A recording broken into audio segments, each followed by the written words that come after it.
Globally, cake making as well as sugarcraft has taken a new dimension.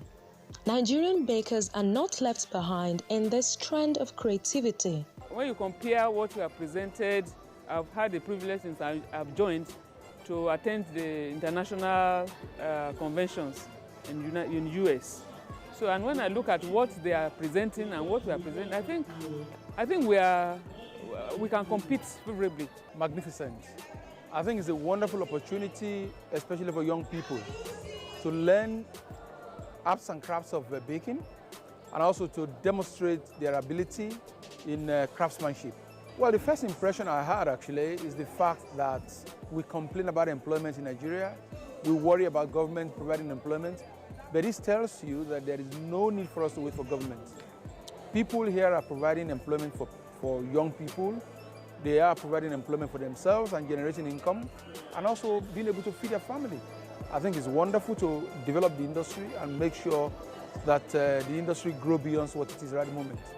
In an attempt to sustain this development, creative bakers in Nigeria organize a yearly event known as Big Day of Sharing. The well-planned and organized occasion features cake tutorial classes, cake exhibition, live competition, business networking, and mentoring by seasoned facilitators and sales of baking tools by major vendors. This year's International Cake Exploration Society FCT chapter, Big Day of Sharing tagged Sugarcraft, Building a Great Nation, took place in Abuja. The colorful event was well attended by cake makers from different locations in the FCT and beyond.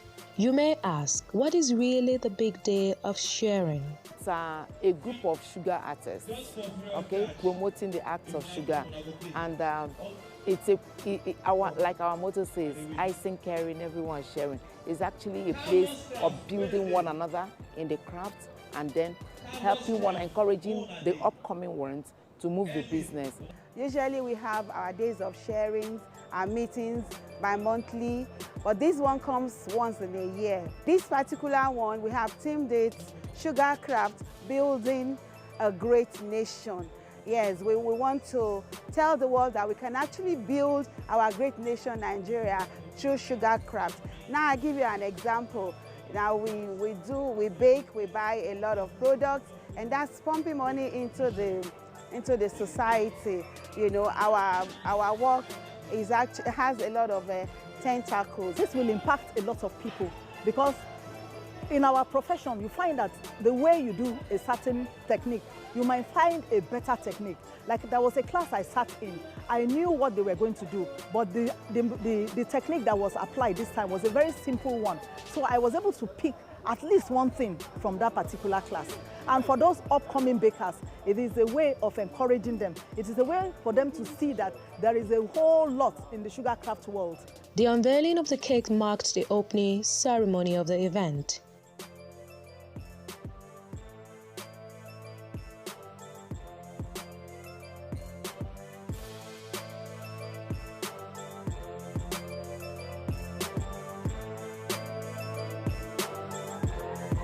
This massive, mind-blowing showstopper of a cake, created by a group of bakers, depicting how different sectors of the economy can function in synergy with one another to facilitate smooth journey of Nigeria to greatness. This is actually the cake of the show for the ICE's Big Day of Sharing, and the theme is building a nation through sugar. So we decided to think about the things that can actually build a nation. And we know that some major things are important, like education.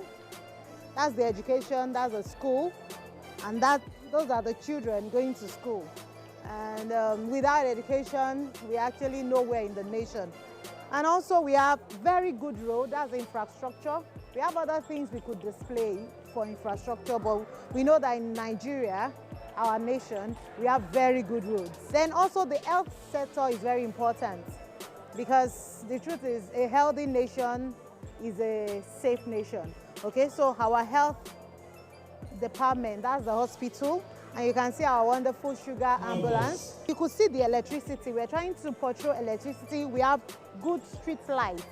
So that's how we came up, that's how we portrayed the electricity. Also, we have an industry, and the industry we are trying to project out to the public is our baking industry. And honestly, I don't think a nation can actually survive without the baking industry. Yes, because the baking industry is, we actually give the world reasons to celebrate. We give you reasons, you know, we make the celebration more very interesting and all. So without a cake, you can't have, you're just having a meeting. Okay, so that's why we have the kitchen there. The ham is lifting up the coat, is lifting, it's just like saying the tribes in the country lifting up, you know, the coat of arms, trying to say in unity we stand. So that's why we have the ham and lifting all the coat of arms there. A farm hidden somewhere there, but it's portraying the agriculture. And you know, agriculture is like the wealth of a nation. The IC's FCT liaison officer, Mrs. Feyikemi Arola Shafel, led the guests on a tour around the array of masterpieces displayed. As a nation, we need to trust God to take us further. This is great. We wish Baba was here to see what's happening here. Great creativity here. And this one is by Particular. And here we also have a lovely piece here. This is for children celebrating. Of course, the children, they are the future of the nation, so we need to celebrate them. So that's what is being depicted here. Lovely piece. We are building our nation, you know. You can't even build a nation where there's no law. Do I have a witness? So this cake is actually depicting love and celebration. Well done, Stitch and Base. Building our nation through tourism. I guess this is Yankari Games Reserve. Nigeria is blessed. We are so blessed. And this is from Comfort World. Wow. Agriculture and our cultural heritage is being depicted here. Great work by Comfort World and Cake. Some cake makers step up their creative capabilities by attending cake shows and trainings that keep them abreast of latest sugarcraft designs and cake recipes across the globe. Everybody knows right now in Nigeria, we want to eat fluffy cakes, rich cakes, something that you've eaten sometime when you travel. So we're bringing it back home. So I was able to give a class on it, and it's been an amazing experience because I enjoyed the class, the students enjoyed the class. It will help their business take it to another level. If you're a customer and you eat something you've had outside in the country, definitely you'll go back to that baker. So it's all about sharing. ICE is all about sharing, so that's what we came here to do today. At the big day of sharing, some seasoned facilitators expose the participant to some latest cake recipes and sugarcraft designs. Mojisola Saliu Aino, a facilitator from Lagos, took a demonstration class where she taught interested bakers how to create a trending sugar basket. This facilitator explicitly explained how to use some freestanding sugar to get a beautiful dome-shaped basket with a natural wood effect. This is a basket, and this basket can actually serve so many purposes. You know, most of the time when they ask us for engagement cake and they say they want a fruit basket, sometimes they may want a flower basket. In fact, the first one we did had flowers in them, and then sometimes it could be fruits. It depends on what you want to do, and it can be bigger than this. So you have your cake covered. So the first thing you're going to start with is you're going to measure. You have to first of all get the height of your cake. Now this cake is exactly 5.5 inches high. I do freehand, but for a guide, for you to get a guide, just get your round cutter and then cut through. Now remember that when you are cutting, measure your paper. You start with your paper, measure your paper first and get that particular height you are looking for. 5.5. You've gotten your 5.5 and then you can mark it. So we've got through. So with your round cutter, you just get something like this. This is what we want to do. You have to trace it out on a paper first. You trim it out, cut out the pattern. What we are doing now is that we are forming a template. Get the card, place it on your card, trace it out again, and cut it out. And then I'd cut the pastelage ahead of time, and it is dry. It cannot break. Nothing can happen to it. It's meant to be completely round, but because I wanted it to have that basket shape, so I'm not giving it a sharp edge down here. I just cut a little from the down so that this will be able to sit down and give us that basket effect. Your messy paste, CMC, fondant and water to stick, or use the royal ice. I use royal ice in here. But you have to be as careful as possible so that it's not messy and all of that, and then you pull it through. All these pastilla, they dried in a few hours.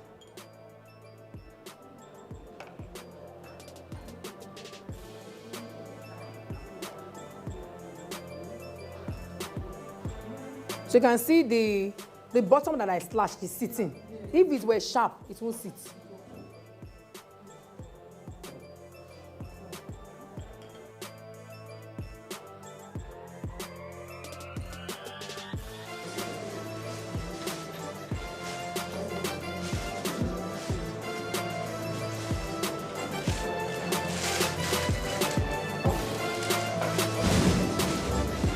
So this one's best is that to make it even easier for you to begin to place your rope round it one by one. It's going to enhance the beautiful effect of cake design. For example, by the time you get a job for a traditional wedding cake or a traditional wedding itself, you can start to do a fruit basket.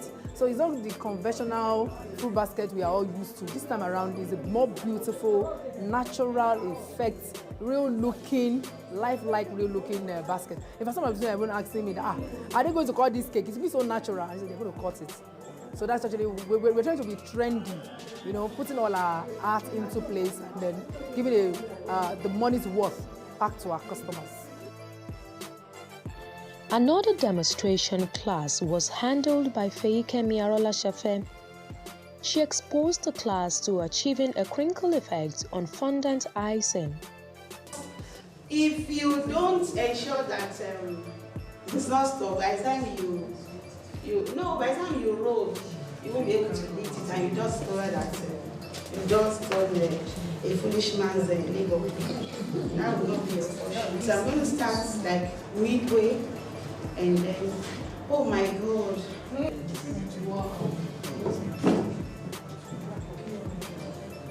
It's like this surface is going to be small for us, but we'll manage it.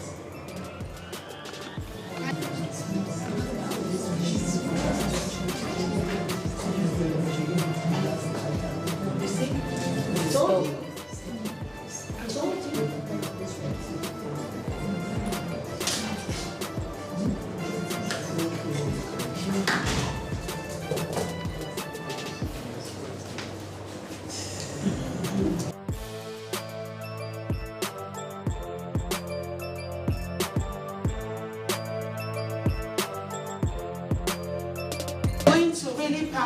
This, for those of you who have your lovers, you know what to do. Just the way you could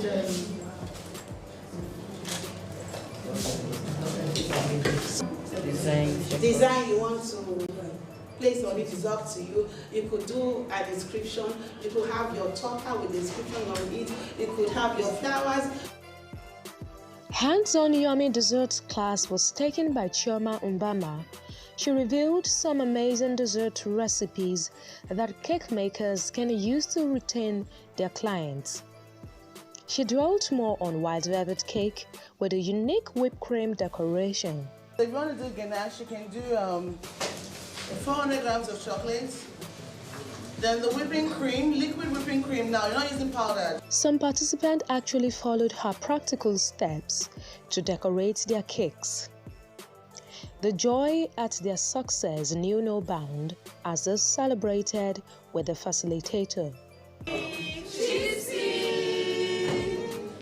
Creative cake makers displayed colorful and innovative works that portrayed diverse sectors of the economy, such as power, agriculture, education, culture and tourism, entertainment, and lots more. Mind-blowing displays.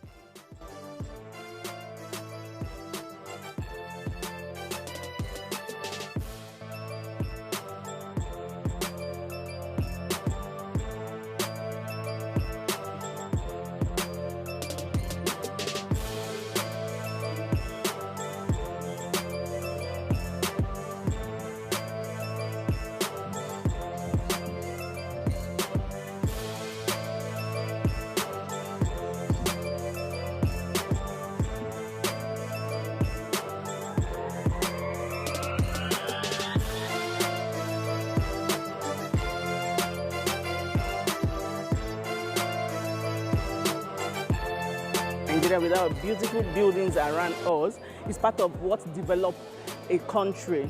So I decided to make it as a government house where we have our Baba coming out and heading us that is behind us in this country, and that's why the work is going on. We have all the states represented here in a beautiful flag, nurturing the states to be the great Nigeria that we aspire it to be. To build a great nation, beautifying the country with flower is part of the plan. If you go to Lagos State, you see how they beautify the old street and everywhere. Even a lot of space in Abuja too, where we beautify the country with flowers. Flowers and nature is part of what brings the beauty of a nation. I have the dog, all in sugar. I have a farmland. I have a farmland of corn. Even the earth on which all the crops are planted are all made of edible sugar. Then I have a poultry battery cage for chicken pen with layers and some broilers, all made of sugar, even the eggs and everything. So it's a theme of sugarcraft, building a great nation. I am trying to showcase the basic education in this country, the primary school, the secondary school. Once we give these children this right to be educated, I am telling you, it will take away so many touts in the streets, and so many people will concentrate because they will not know the danger, of going into some crimes. Because once you impart in them, I am telling you honestly speaking, that so many touts will be out of our streets. This is a transformer cake. Our power needs air.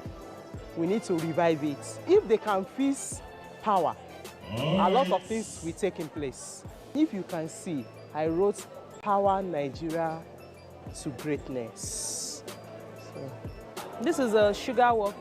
It's actually a basket of fruits, or food per se. I sat and I thought of what can I just put up together in sugar works to interpret that particular thing. And I thought of diversification. We have lots of cash crops that can go into the international market. That was why I know we have lots, but I can't start bringing everything here. So I just picked some few.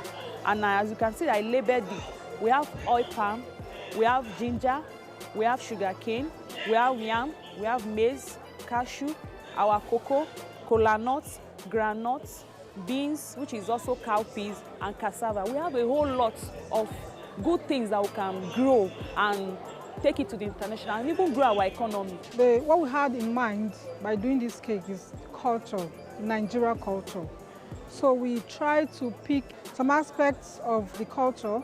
We have the fruits, we have our beads, coral beads, we have cowries, we have the leopard skin, which is African culture. We have the babu sticks, and we have kola nuts. There is no meeting without kola nuts in Nigeria culture. And we have agbalumo, and we also have a plate of different fruits. We have pear, garden eggs in the plates. So it's very rich. And it's also designed, it's calabash design. I will have coconuts and the hops. The light is also to show that if it is meant now for a wedding cake, that is, there is light, there is brightness in where they are going, So this also shows that even in this nation, despite all the challenges we have in this nation, ahead of us there is brightness, there is light. And that is why we have that light. And the flowers are all sugar, they are all edible, they are just like sweet that you can just break and eat. The event was also an opportunity for some secondary school students on excursion to experience the culinary arts. They went around the cake gallery. Bakers are like a big part of the world. They create lots of beautiful things using sugarcraft. My mom is a baker, so I've seen all the wonderful works they do, and I want to be a baker in future. Everything is actually very colorful. If you want to be a cake maker or a baker in future, and you're seeing things like this, you know that, when I grow up and I start making my own things, it can be advertised here, Seeing different cakes and designs and, there are lots of concepts here I've never seen before. Yes. The big day of sharing ended with a sugarcraft life challenge competition, where 4 groups of cake makers worked hard to craft their ideas to life within a limited time frame.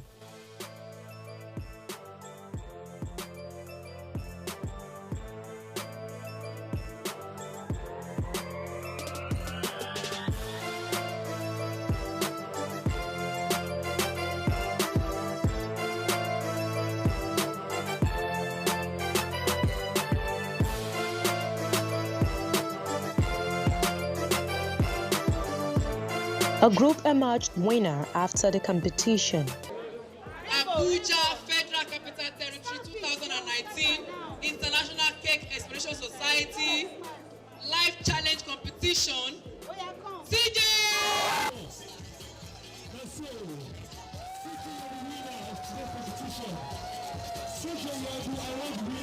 Victory is sure sweet. It's an educational cake, at the same time carrying colors, carrying what children can go along with. So we are trying to preach out education and at the same time align with them on what they love to do most. They love to play. They love to play with colors. So we decide to showcase that in sugar. The 2019 IC's Big Day of Sharing was so insightful, colorful, and exciting that participants can hardly forget it in a hurry. Because you can see like the cake displays, you see the array of talents, the different designs, different things you will not even imagine to form through sugarcraft. When you now see other people's creations, it gives you ideas. Okay, next time I want to do a cake, I can put in this, I can bring in this, I can bring in that. So it's usually very, very, very, very informative, very educative, and very inspiring. I learned a lot. There were things that ordinarily, if I didn't come, I thought I could do them.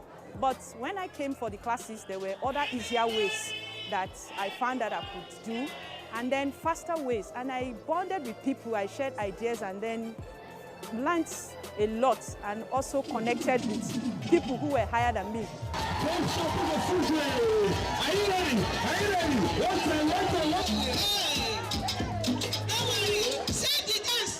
That was quite colorful, isn't it? Well, it's apparent from what you've seen that Nigerian bakers are actually playing their roles in nation building. That's all we have for you today on Baker's World. You can follow us on all our social media platforms for your feedbacks, likes, and comment through our Instagram, Facebook, and YouTube. It's Baker's World on NTA. Till we come your way next week with a more exciting episode, I am Funke Oyeyele. Thank you for watching.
This is the network service of the NTA.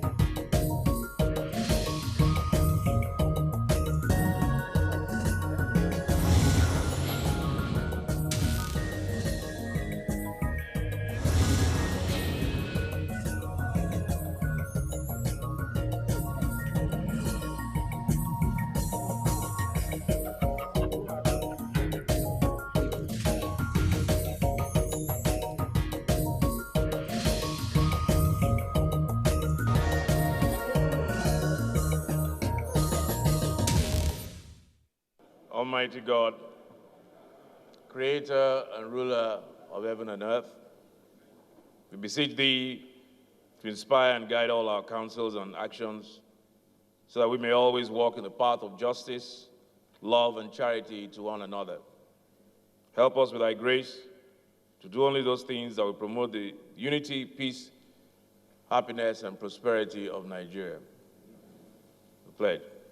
I pledge to Nigeria, my country, to be faithful, loyal, and honest, to serve Nigeria with all my strength, to defend her unity, and uphold her honor and glory. So help me God.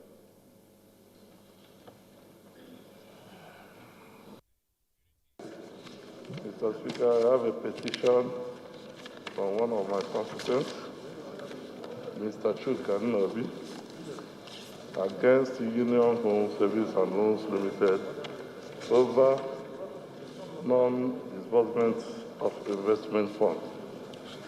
Mr. Speaker, this petitioner is asking this House and pleading that this House should intervene and bring justice to this matter.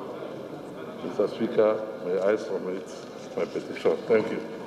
I lay your petition.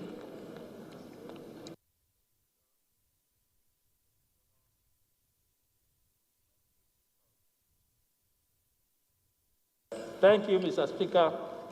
I remain Honorable Ndudi Godwin Elmbelu, and I represent the good people of Anyocho Shumbe Federal Constituency. I'm from Delta State. Mr. Speaker, I have a privilege, point of order 6, Rule 1 and 2. Mr. Speaker, my privilege borders on one of the serving ministers called Sheikh Ali Issa Ibrahim Patami. Is the Honorable Minister for Communication and Digital Economy of the Federal Republic, and the portfolio that he currently occupies gives him the free latitude to administer, coordinate, and manage flow of sensitive information within and outside the shores of Nigeria. And Mr. Speaker, there had been insinuations that he has direct links and personally subscribes to the extreme Islamic beliefs of Al-Qaeda, Taliban, and Boko Haram sects. Evidence compelling the cyber cafes to buttress and lend strong credence to a relationship and existing mutual collaboration between him and the deceased Yemen terrorists. Recently, Mr. Speaker, while the minister was answering questions during his daily Ramadan lecture at Anom Mosque a few days back, he owned up to the fact that he took extreme positions in support of the brutal exploits of Al-Qaeda and the Taliban out of ignorance, claiming that he was young when he did that, but now he's matured.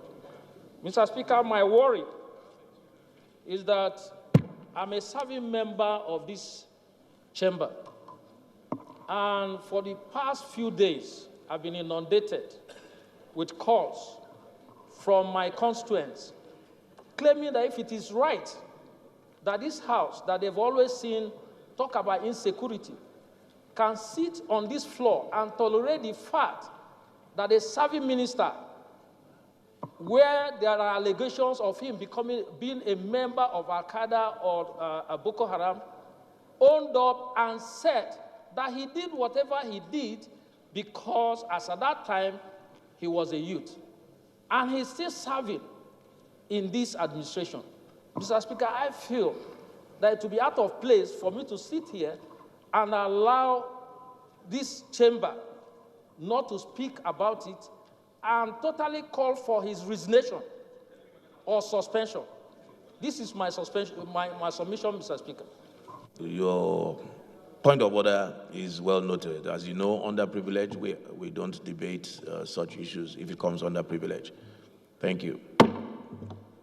This is the urgent need to intervene on the numerous kidnapping incidents and farm destruction in Oluyole local government of Oyo State. The House notes that hereto gunmen suspected to be kidnappers have on numerous occasions stormed Oluyole local government area of Oyo State. Further note that on April 17, 2021, several newsprint reports confirmed that no fewer than 15 persons, residents of Oluyole, have been kidnapped in the last 1 month, with majority of these kidnappings occurring in the Idianyure axis of the local government. Some of these recent mishaps include, but is not limited to, the kidnap of 4 people along the Ijebu-Ode-Ibadan Road on 15th of March 2021. The kidnap of 3 farmers at Sanyo and Soka area, also within Oluyole, on the 29th of March. The kidnap of 4 people, among whom 3 were employees at Megabolex quarry site, Idianyure area of the local government, on Tuesday, 6th April. And the recent kidnap of 3 women, a female soldier, and 2 other women at Onipe village, also along the Ijebu-Ode-Ibadan Road, Oluyole Federal Government, on the 12th of April, 2021. Aware that though some of the kidnapped victims have been released to date, they were released by the abductors after the payment of millions of naira in ransom, which was not less than a minimum ransom of 5 million naira. Recall the kidnap incidents and destruction of farms across Oyo State, with Oluyole local government being the current area for the increase in incidents. There have been several other cases, like that of Lukman Jimo, a former councillor and a car dealer, who was kidnapped in the early hours of February 28, 2020. His abductors demanded 1.5 million, but the sum of 1 million was raised, which was paid to the kidnappers at Ibudo, Saki, also in Oyo State. Sequel to the above-listed kidnap incidents, there have been other incidents, such as the case of Mr. Olusegun Olusunde and Mr. Monsuru Aderoju, among several others. Some did not end well, with an incident on the 17th of March 2020, where some gunmen stormed a farm in Fiditi, Afijo local government area, Oyo State, and kidnapped a security guard. Unfortunately, the invasion process led to the death of 1 person. There have been several other cases resulting in the loss of innocent lives. Today, a trip from parts of Oluyole to Ogun State, which previously took 30 minutes, have now turned into 2 hours as citizens seek longer and safer routes. Admit that there's an urgent need for the federal government to forge a lasting solution to the measurable kidnappings and attack on farmers and their livelihood. In addition, there have been several cases of loss of properties of farmers, which includes their harvests being dug up, their future harvests being dug up and fed to animals. It is unfortunate that this level of criminal impunity is happening in a sovereign state with a constitution which declares that the security and welfare of the citizens shall be a major responsibility of the state. Further, admit that while the federal government is working on a lasting solution to this menace, it is important that there's a compensation program made available to the kidnapped victims and their families in the case of loss of life and property, and to farmers for loss of livelihood, amongst other sufferings, which have made many of them destitute in my local government today. My prayers, I mandate the urgent intervention of the federal government on a lasting solution to the measurable kidnappings in the country. urge the federal government to create a compensation program for the kidnapped victims, affected families, lost lives, and farmers who have become destitute as a loss of their livelihood. Mandate the police force to formulate strategies to destabilize these criminal operations, establish more police persons within my state, my local government, and rescue abductees and apprehend the abductors. Thank you, Mr. Speaker. My name is Honorable Sheo Koko. I represent the good people of Koko, Bese, and Mayama Federal Constituency. Mr. Speaker, honorable colleagues, I'm from Kebbi State. I rise to second the motion ably moved by my colleague. I so second. Those in support, please say aye. Those against, please say nay. Ayes have it. The House notes with the sadness and grief the tragic fuel tanker explosion that raised down, leaving 12 people dead so far, several buildings and vehicles destroyed on Saturday and Tuesday, 18th and 20th April 2021, as a result of two different tankers explosion at Oshugudu community in Agatu local government in Benue State. Also note that these unfortunate separate incidents have left the entire people of Agatu and indeed Benue State at large in anguish and agony as goods and properties worth hundreds of millions of naira were lost to the incident. Aware that Oshugudu community is a major settlement for farmers, traders, and commerce in Benue State, considering its strategic location and volumes of goods and community trade in areas which include farmers' produce, building material, poultry products, and service to the community flying Agatu, Oweto, Otukpo to Abuja Road, which link the northern Nigerians and the southern Nigeria. Also aware the destruction caused by this incident has rendered thousands of households, farmers, traders, and retailers helpless without shelters and means of livelihood. Observe that the palliative measure required to rebuild and resettle the affected persons is beyond the capacity of Agatu local government and Benue State government. Convinced that there is an urgent need to draw the attention of federal government and its relevant relief agency to the unfortunate fire incident that has consumed the populace and hit the nerves of not only Agatu people, but Benue in general. Accordingly, a resolve commensurate with the great peoples of Oshugudu in Agatu local government and indeed the government and people of Benue State over the fire incident. Chairman Business. Urge the National Emergency Management Agency, NEMA, and other relief agencies and philanthropists to provide the necessary intervention to the affected members of the community. Call on Federal Fire Service to immediately establish a fire center within the constituency and to curtail such incidents in future. This fire station will serve over 5 local government areas, including the neighboring state of Nasarawa. Urge the Federal Ministry of Works and Housing to provide and the completion and dualization of the Kefi Oweto Otukpo Road. Mr. Speaker, observe a minute silence in honor of those who lost their lives as a result of this explosion. Thank you, Mr. Speaker. I so move. Please say aye. Those against, please say nay. Ayes have it. Honorable Buba.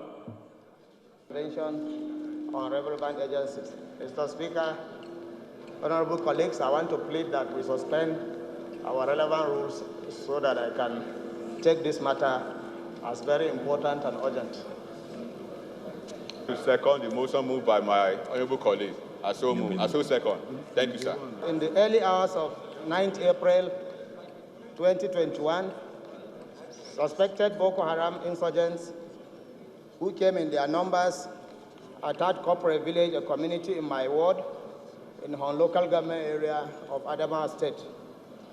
Aware that the insurgents stormed the village, killed and maimed unsuspecting community dwellers, most of whom are in hospitals and health facilities in the local government headquarters at the moment, also destroyed homes, properties, and abducted over 52 women and children. Concerned that government and the law enforcement agencies must live up to the sworn duties of protecting lives and maintaining the welfare of the people if society has to operate optimally and fulfill the need of an ideal society.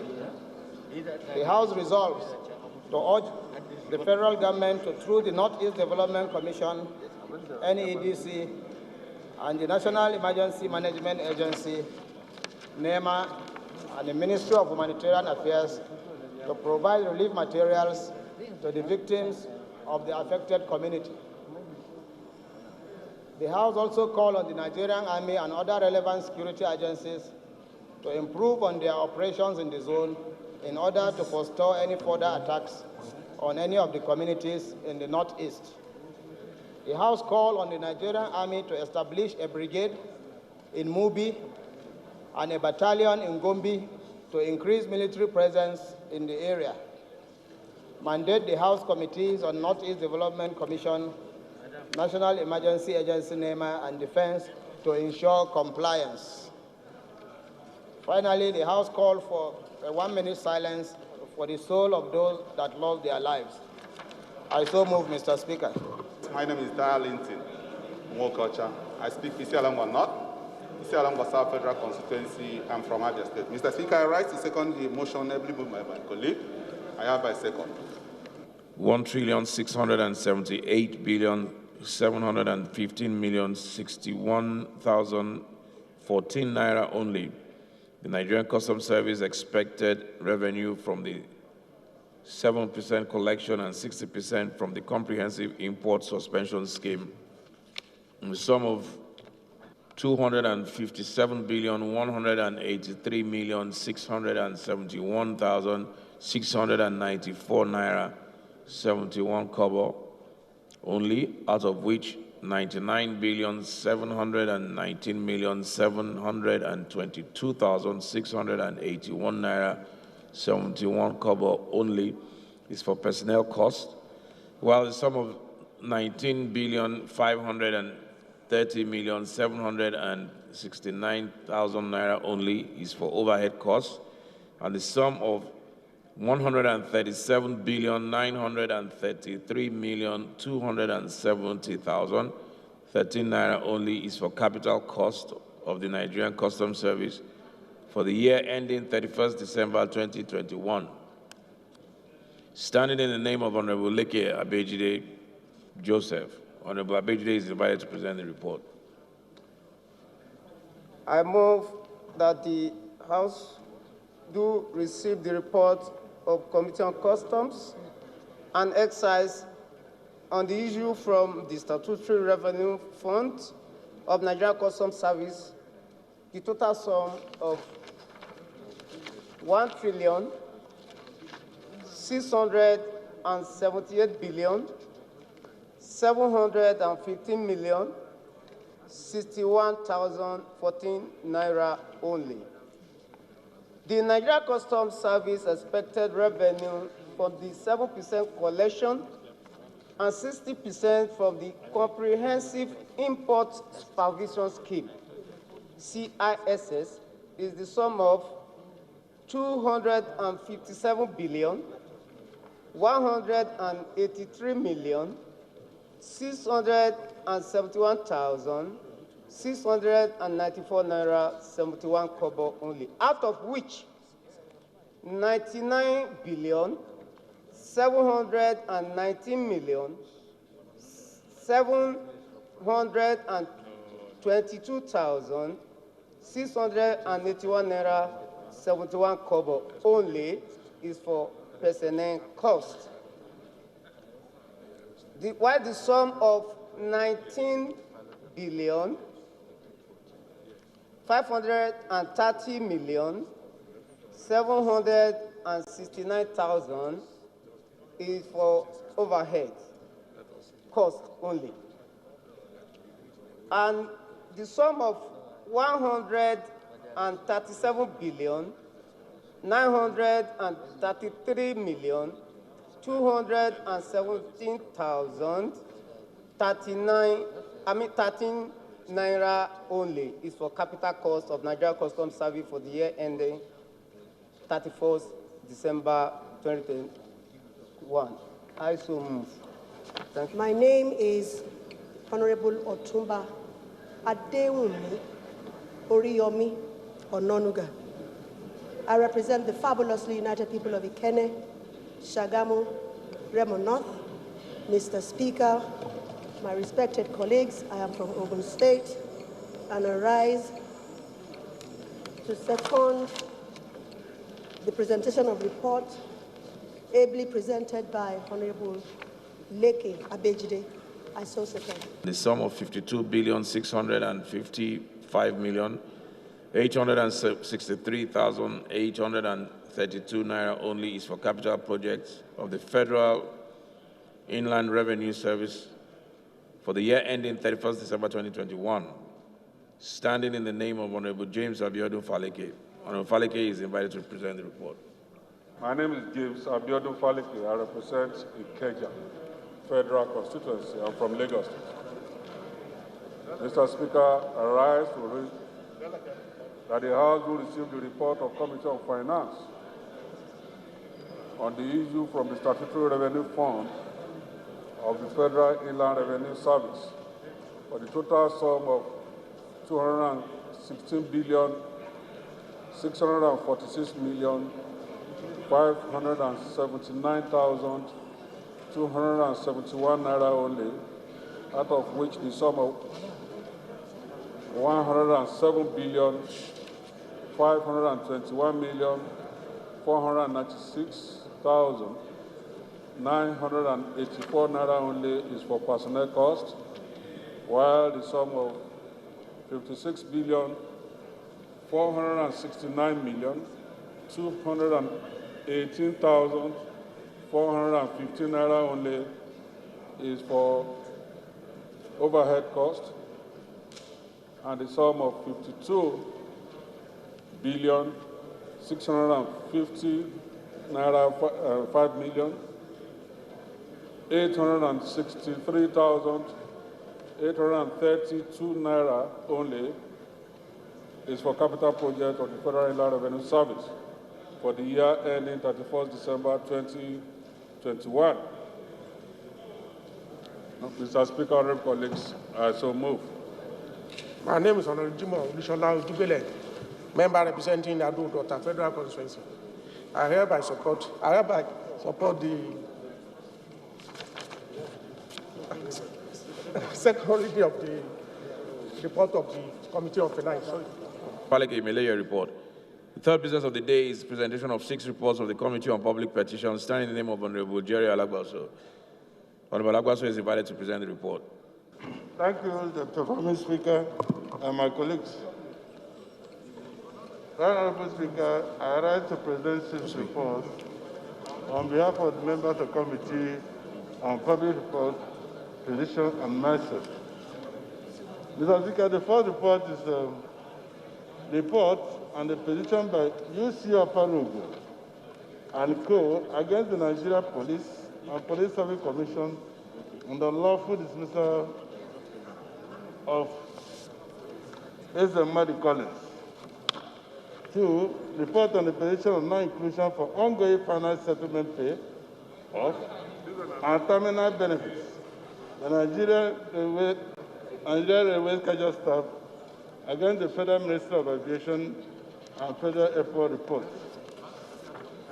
The third one is the report on the petition by Ekesin Onyekashi against the Nigerian Police Force for the persistent and continuous harassment, unlawful detention, intimidation, breach of fundamental human rights, and abuse of power. Mr. Speaker, the fourth one is the report on the petition by Star Ben Law Office on behalf of Anselm Machuku of Nigeria Police Force, number 164574, against the Nigerian Police Force on the lawful dismissal from the service.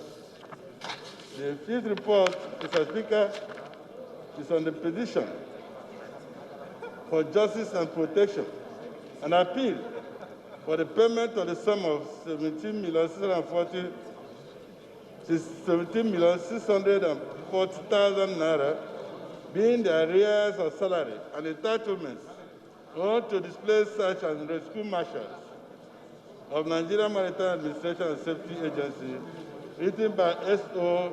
Wobodo and Associates on behalf of displaced marshals against the matter. Finally, Mr. Speaker, the report on the petition of an appeal for restatement by Mr. Laji Ali against Public Complaint Commission. Mr. Speaker and honorable colleagues, I so present. I rise to second the motion heavily moved by Head of the House, Honorable Jerry. I so second. Meanwhile, the House has considered and adopted recommendations of the report of an investigation it instituted concerning the ongoing recruitment into agencies under the Ministry of Interior, and it endorsed the computer-based aptitude test, which was the subject of contention. I'm Nasir Sani Zango Ndera. I represent Zango Bore Federal Constituency. I'm from Katsina State. I rise to move that the House do receive the report of the Committees on Interior, Federal Character and Reformatory Institutions on the call for intervention in the ongoing recruitment exercise in the Nigeria Security and Civil Defense Corps and the Nigeria Immigration Service. I so move.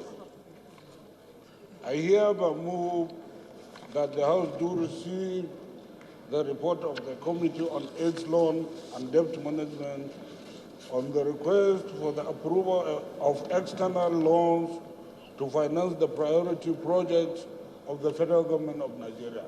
I so move. Those in support, please say aye. Those against, please say nay. Ayes have it.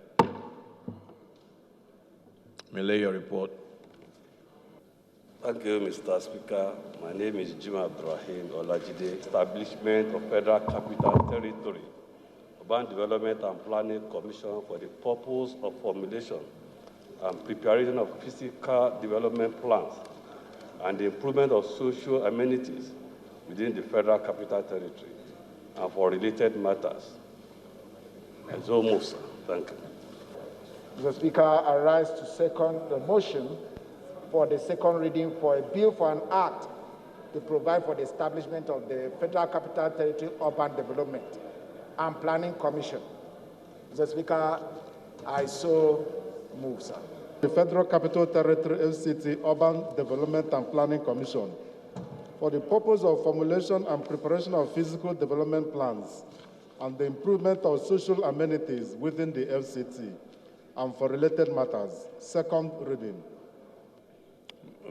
Bill referred to the Committee on Federal Capital Territory.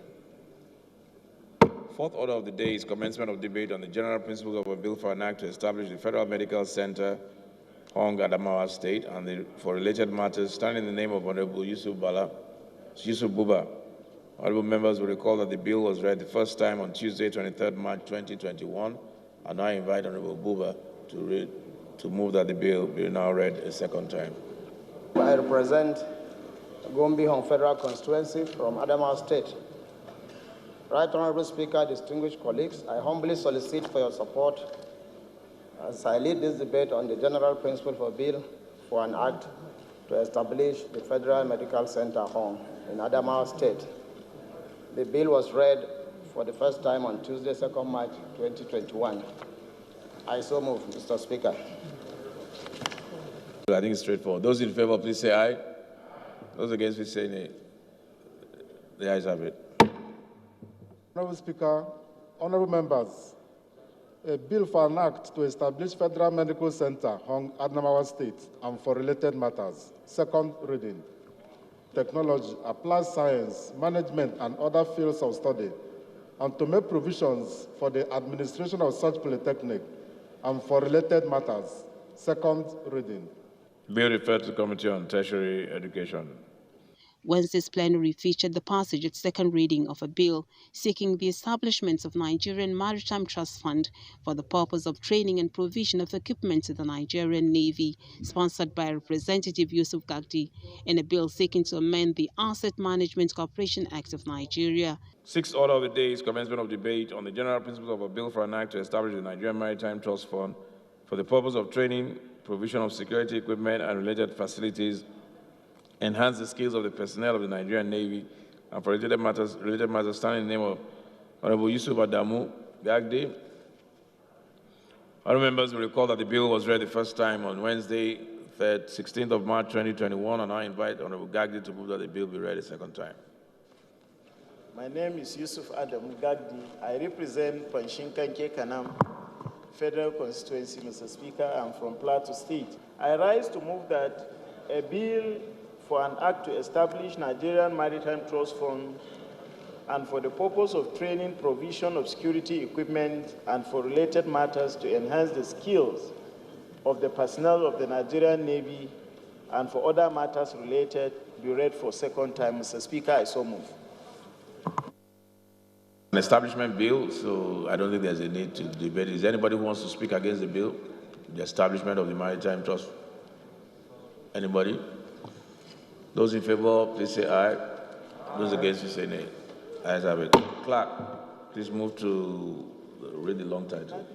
Honorable Speaker, honorable members, a bill for an act is to establish Nigerian Maritime Trust Fund for the purpose of training, provision of security equipment and related facilities, enhance the skills of the personnel of the Nigerian Navy, and for related matters. Second reading. Bill referred to the Committee on Navy. Seventh order of the day is commencement of debate on the general principles of a bill for an act to amend the Asset Management Corporation of Nigeria Act 2019 to extend the tenure of the banking sector resolution cost funds, and for related matters standing in the name of Honorable Victor Nwokolo Onyemachiu. Honorable members will recall that the bill was read the first time on Wednesday, 25th March 2021, and now invite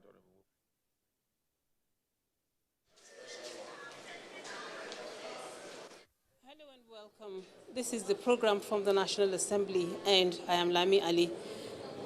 The plenary is about to commence at the House of Representatives, and the Speaker, Femi Gbajabiamila, is presiding. Now I have with me the Chairman, Rules and Business, Honorable Abubakar Hassan Fulata, who is going to let us into some of the issues that are going to be considered at today's plenary. Yeah, Thank you for joining us. Yeah, today we are going to consider about 23 bills which will be read for the first time. Then 7 bills will be read second time. We have 4 motions, and then we are going to consider the reports on the establishment on 4 establishment bills. So in all, about 34 issues will be discussed today's plenary. Any issue of priority among the matters for consideration? Yes, security is one of them. All right. Yes. Thank you very much. And I understand that the House may also likely adjourn for the Salah break today. We are adjourning today and to resume on the 18th of May. All right. Thank you very much. You're welcome. Now let's join the Speaker and other House members as plenary.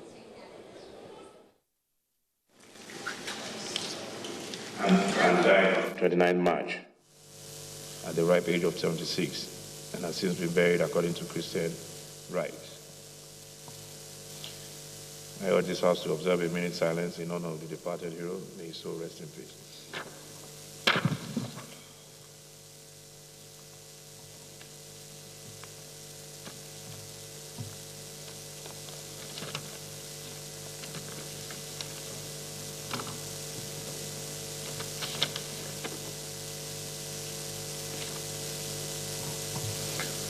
Honorable colleagues, I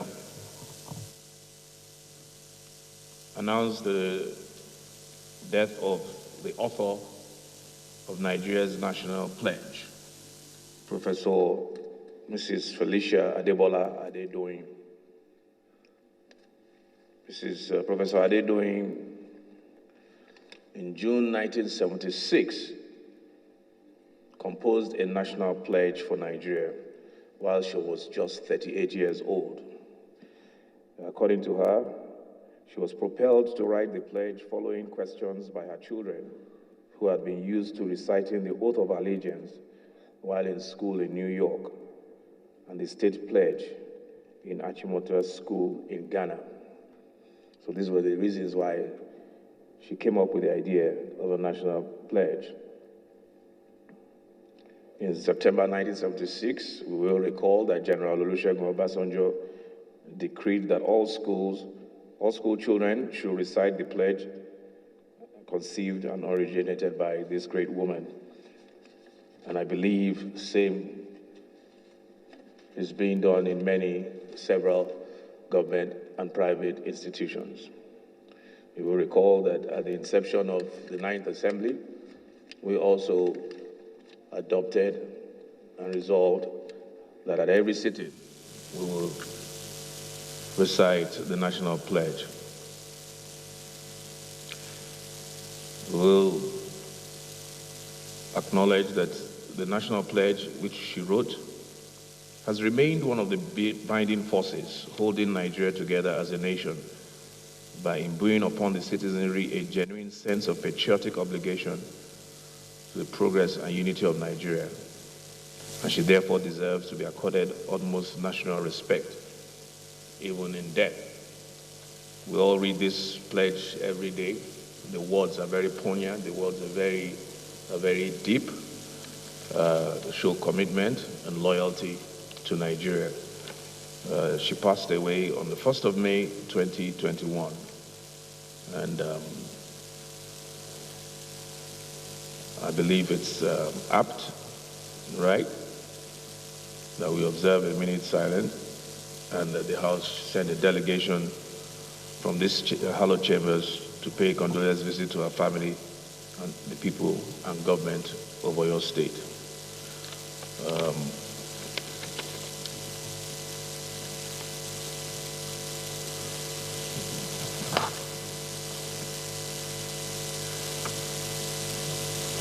I think we should rise for a minute silence.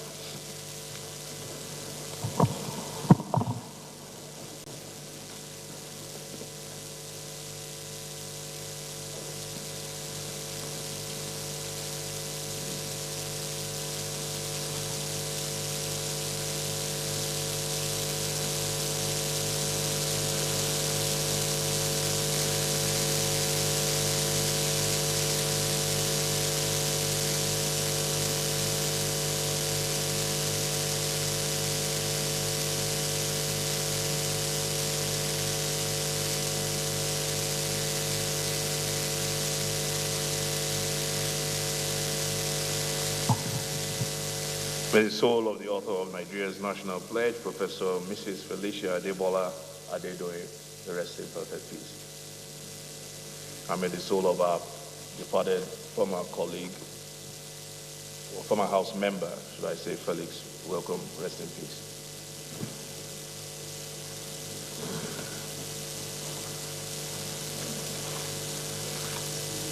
Honorable colleagues, I think we need to go very, very quickly, and this is just for 10 minutes. Please clear the gallery. We need to go into an executive session. Chairman Business, can you please move that we go into an executive session?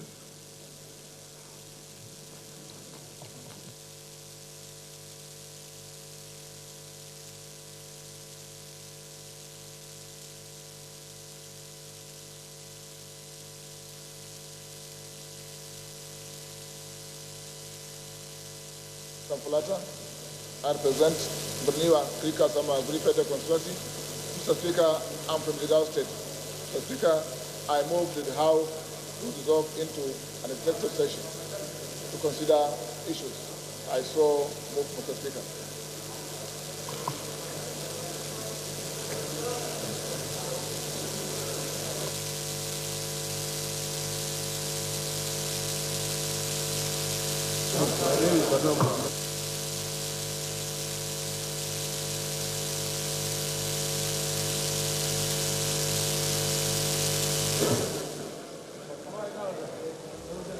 This is the network service of the Nigerian Television Authority bringing to you live proceedings from the House of Representatives.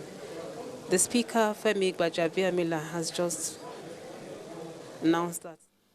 Mr. Speaker, honorable colleagues, the issue of AMCON is quite weighty, and it is not the regular practice of any parliament to make laws that have a lifespan. In this case of AMCON, a law was made for AMCON that should have a lifespan. And what mischief? You know, you're a man of letters and a legal person. The mischief rule in lawmaking is what defect do you want to cure? And what defect did the idea of having a lifespan for AMCON, was it intended to cure? We should not advertently or inadvertently encourage a situation where the intended mischief is negated, or the cure we want to enforce is negated. In this instance, the way AMCON is carrying on, it is operating in a form and manner that looks like it has perpetual succession. That it is is supposed to act or stay forever. And that is why the liability to which they are supposed to sort out continues to linger. They continue to expand the cost. I think, whereas the bill is to go for second reading, we should interrogate the deliverables which they are supposed to achieve. And in the debate led by the sponsor of the bill, that should have been brought forth. The principles creating the justification for the expansion or extension of from 10 years to additional year. And this stated period for the extension is not stated. Is it forever or for a period? It's very, very important, Mr. Speaker, so that we don't encourage a situation where, it's a laissez-faire situation where people are continuing to expire liabilities and suddenly people abscond, leaving assets that are less than the value of what is supposed to be recovered.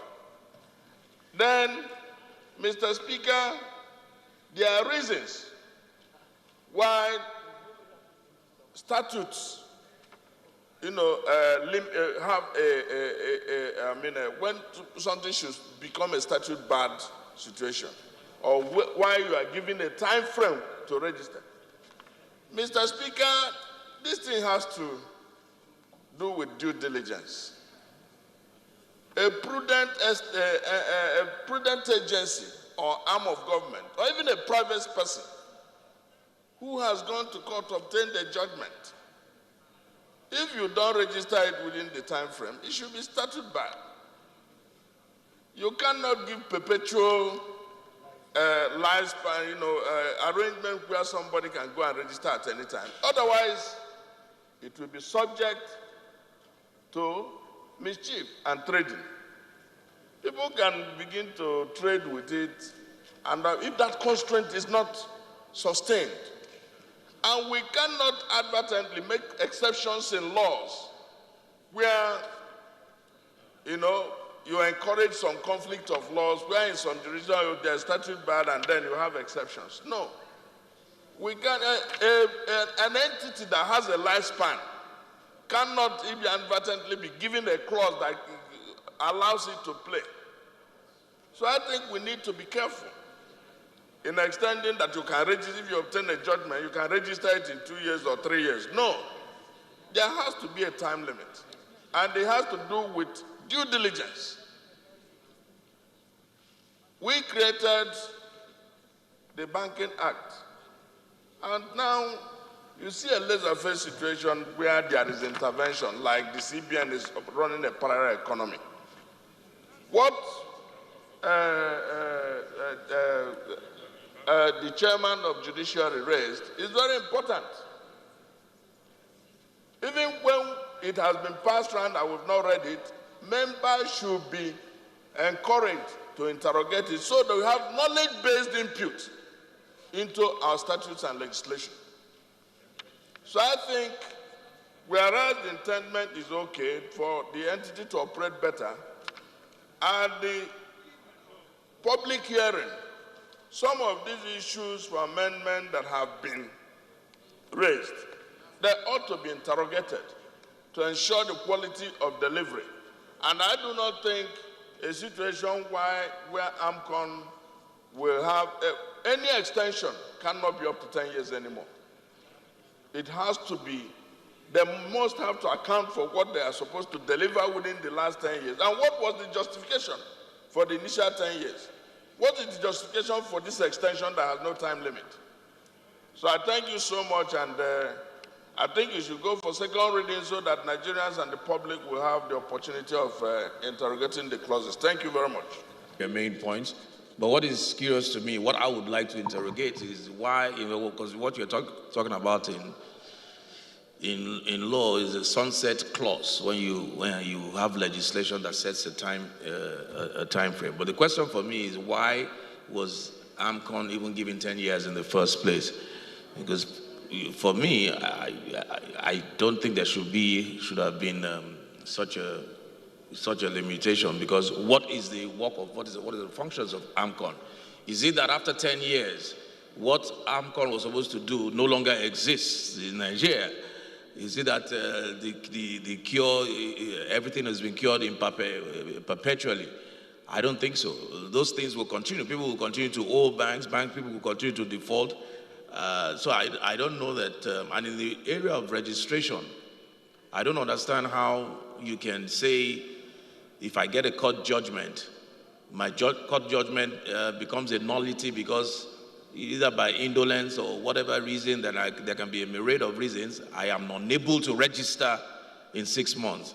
How can that make my court judgment null? What if, especially in the climate we operate, what if where you go, there are bottlenecks, there's red tape, there's bureaucracy, or there's intentional delay, even at the registry, to stop you from registering, knowing that after 6 months, your judgment becomes a nullity. So there are many sides to this thing, and we must look at it. And I totally agree with you. You raised some very interesting points. So I think it should be, all those things should be interrogated at the committee level. So we just put the question. Those in support, please say aye. Those against, please say nay. The ayes have it. Honorable members, a bill for an act to amend the Asset Management Corporation of Nigeria Act 2019 to extend the tenure of the banking sector resolution cost funds and for related matters. Second reading. Bill referred to Committee on Banking and Currency. 8th order of the day is Commission on need to investigate the acceptance fees charged by tertiary institutions in Nigeria. Standing in the name of Honorable Julius Ihovere. Honorable Ihovere is invited to move the motion. Professor Julius Ihovere, representing the good people of Owan Federal Constituency, Edo State.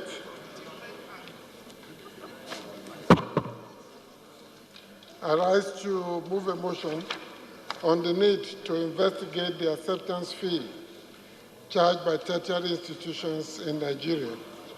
The House notes that the arbitrary high acceptance fees charged by some public universities on new students across the country has become a matter of great concern to many families.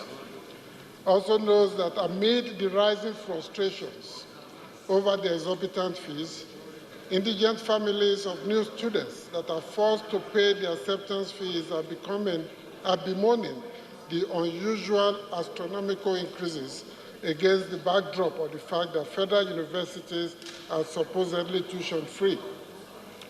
Aware that the acceptance fees are discriminatory as they vary from one university to the other, which clearly shows that they have become mere internal revenue-generating mechanisms, thus constituting an impediment to the smooth process of entry into universities. Also aware that while some of the institutions are charging minimal fees, others are charging astronomically, whereas others do not charge anything. While most institutions do not charge acceptance fee against tuition fees, thus raising the question as to whether the institutions were not established under the same laws. Further aware that if the situation is unchecked, acceptance fees may surreptitiously become the school fee, thus affecting the number of students that may gain entry into higher institutions in Nigeria. Worried that the dire consequences of exorbitant acceptance fees in our public universities have led to many indigent students losing their admission as a result of their inability to afford the initial acceptance fees. Resolves to urge the federal government to increase the funding of public universities to moderate the excessive drive for internally generated revenue at the expense of popular access to public education in Nigeria, and 2, mandate the Committee on Tertiary Institutions and Services to investigate the high acceptance fees charged by tertiary institutions in Nigeria and report back within 4 weeks for further legislative action. Mr. Speaker, I thank you for this opportunity. I so move. Well, those in favor, please say aye. Those against, say nay. Ayes have it. My name is Honorable Sheo Koko. I am from Kebbi State. I represent the good people of Mayama, Koko Bese, Federal Constituency, Mr. Speaker. I rise to raise a motion on the need to investigate the delay in conclusion of the review and renewal of agreement for concession of seaport in Nigeria. The House notes that the Bureau of Public Enterprises and Nigerian Port Authority, on behalf of the federal government of Nigeria, anchored the concession of seaport terminal between 2005 and 2006 for a period of 10 years, 15 years, and 25 years across NTA port complexes of Apapa, Tinkan Island, Port Harcourt, One, Calabar, Koko, and Ori, respectively. The House do aware that some of the concession terminals with initial tenure of 10 and 15 years have expired, while some would expire in May 2021, and needed renewal to avoid losses of hundreds of millions of dollars revenues accrued to the federal government of Nigeria, and direct foreign investment by investors to further upgrade and rehabilitation of the port to achieve modernization of the sector of governments. They are also aware that the review of the renewal process had commenced in 2016 with Nigerian Port Authority, the Federal Ministry of Justice, the Federal Ministry of Transport, the Infrastructure Concession Regulatory Commission, the Bureau of Public Enterprises, the terminal, and private terminal operators. The House do concern that the concession agreements that have expired are deemed to have automatically renewed without benefit of full negotiation, provided that concessionaries serve the lesser requisite notice of intent to review in line with the provision of agreements. The House do resolve to mandate the Committee on Ports, Harbour, and Privatization and Commercialization to interface with parties to concession agreements with a view to determine reasons for the delay in conclusion of the review and renewal of agreement for concession of seaport and report back to the House within 4 weeks for further legislative action. I so move, Mr. Speaker. I rise to second the motion ably moved by my colleague, Honorable Sheo Koko, on the need to investigate the delay in the conclusion of review of renewal and agreements for concession of seaports. His motion is dual on issue of agreements. So I'm saying that we should include Treaties and Agreement Committee to work with ports. In fact, Treaties and Agreement Committee actually has the job to do. It's in respect of this when it has to do with agreement on the concession. But we're including Port and Harbour because they are the custodian of the main issue, then privatization and commercialization. Just those 3 of them. But that is 3 committees. That's potentially 100 people. They will remove privatization and commercialization. Still leaves us with about 60 people. So what I'm saying, you have to look at who is responsible. Look at the motion. Is on issue of bordering, is on issue bordering agreement on the concession. So, and we have a committee on treaties and agreements. The committee need to look at the agreement that was drawn, whether they meet the requirement that has led to this. I personally feel that when you have too many hands, they say spoil the broth. When you have potentially three committees, that's already about 150 people sitting on. We're not going to make much progress. So we need to, you are right, it touches on all of those. You are absolutely correct. But in terms of managing the investigation, I eligibly defer that Committee on Treaties should not be involved in this particular one. They have their specific mandate in terms of reviewing all our treaties, laying their reports. If you go through the House, which is very clear regarding their mandate. And I think the relevant committee that has been quoted by COCO are the ones to deal with this matter. Thank you, sir. It's not their jurisdiction. No, it's not an agreement. It's not an agreement. No. A committee to be known as Committee on Treaties, Protocols and Agreements, consisting of not more than 40 members. Let me go for that.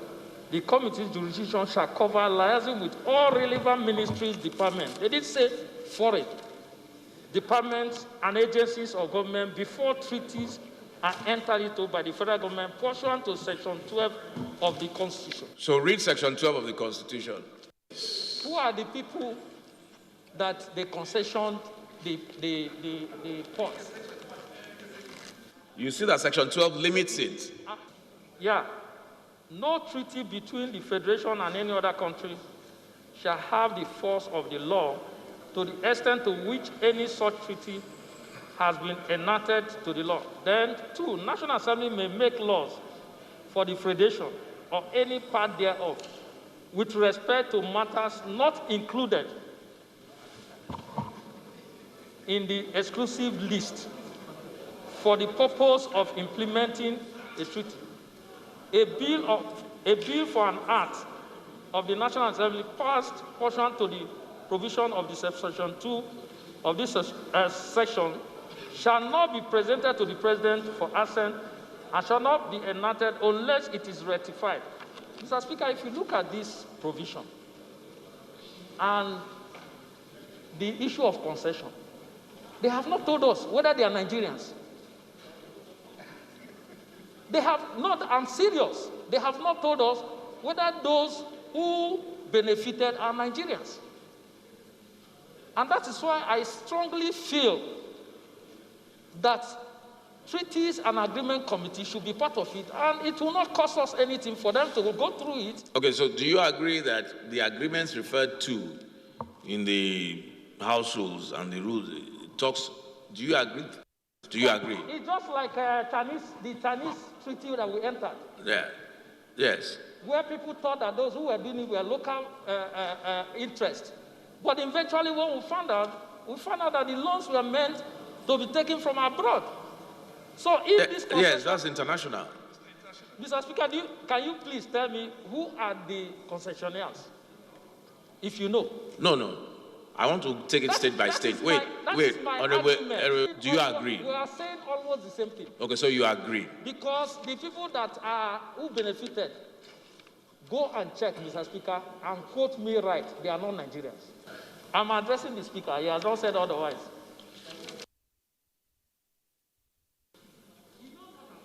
Now, if you see, Honorable, if the concessions were given to, it's private concession, right? For you to have a private concession in Nigeria, that company, whether it's owned by a foreigner or not, is a Nigerian company, must be registered in Nigeria, correct? Must be registered in Nigeria.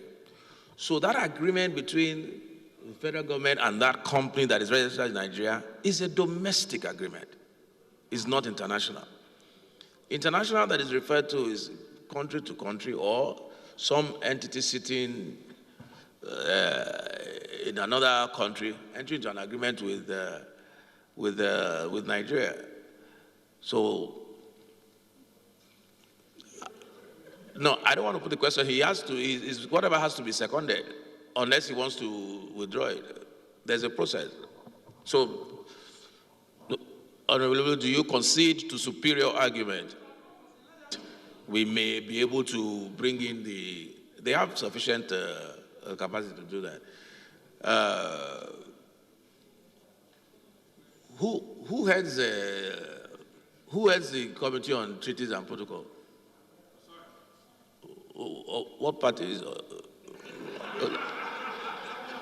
I'm just trying to understand the angle that all this is coming from.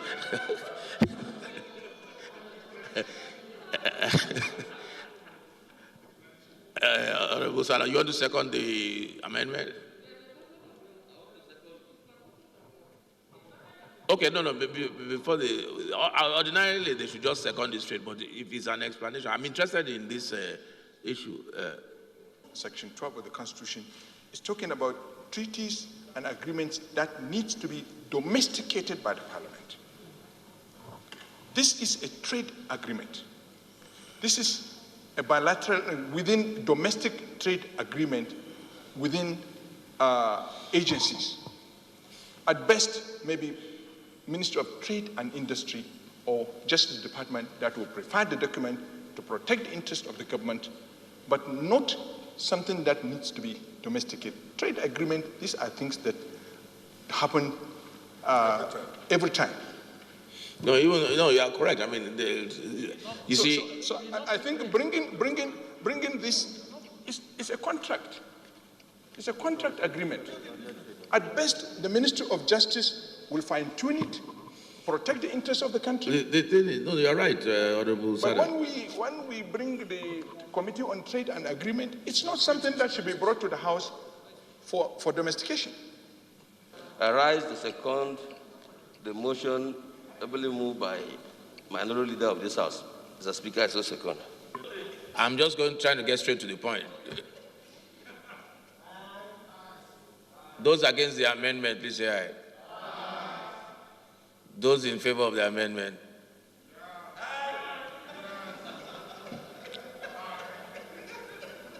Amendment is not carried.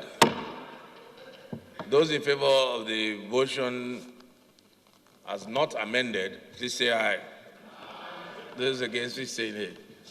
Ayes have it.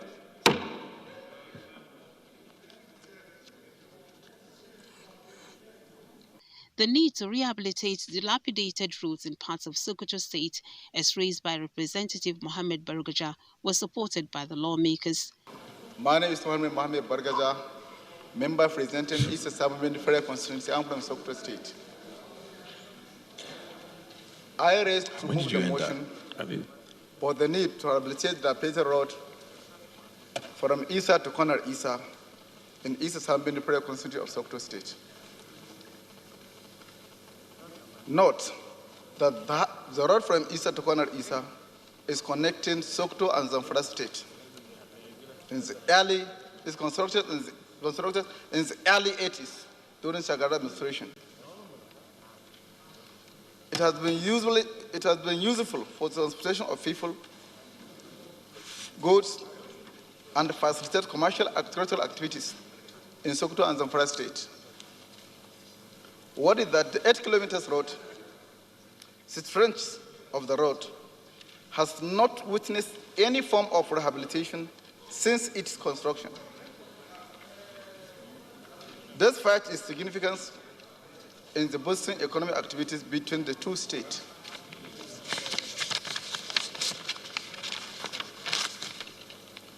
Also,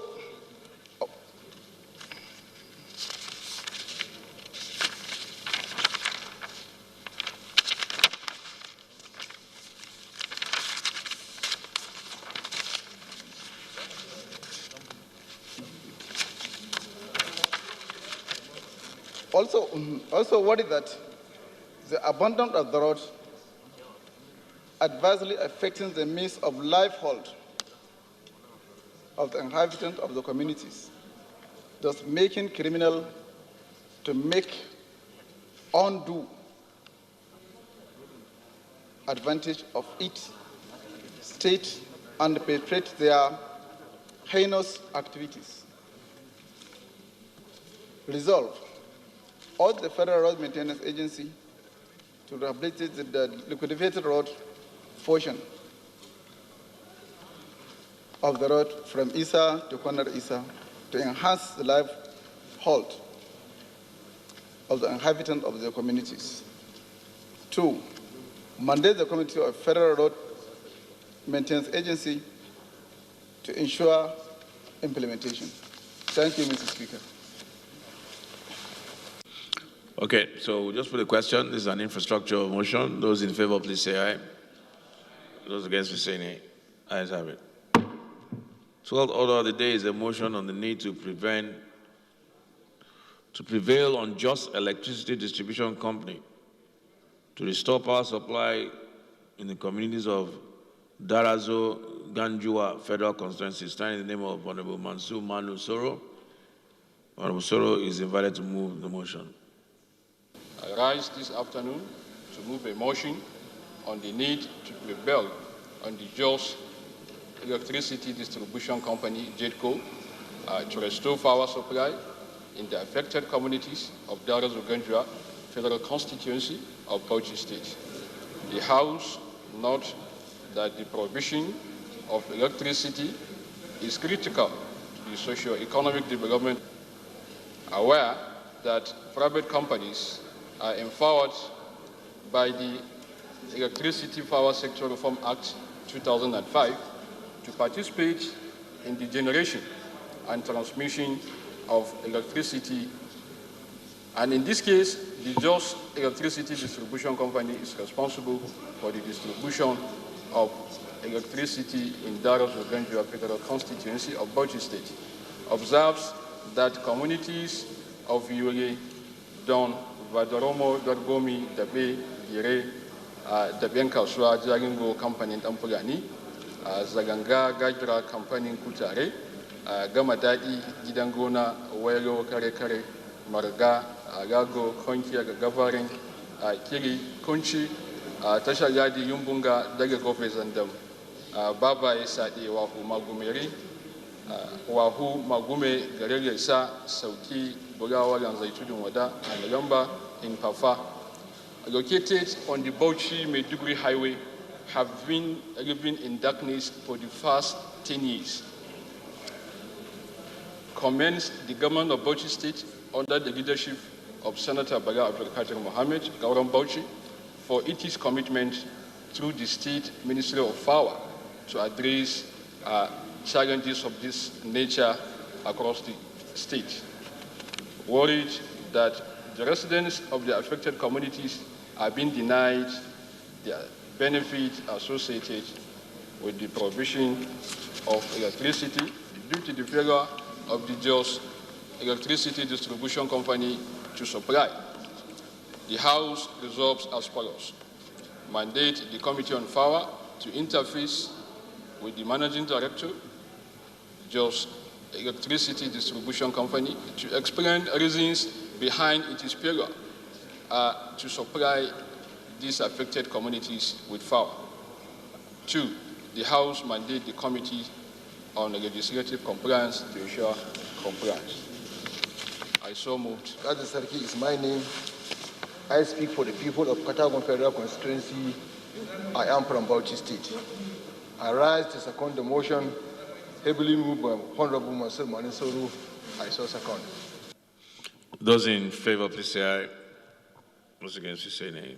Ayes have it. The House is also to investigate ExxonMobil for alleged abuse of the Nigerian Content Development Act. Is moved by Representative Henry Wauba. I rise to move a motion on the urgent need to investigate the corporate attitude of ExxonMobil against indigenous service providers.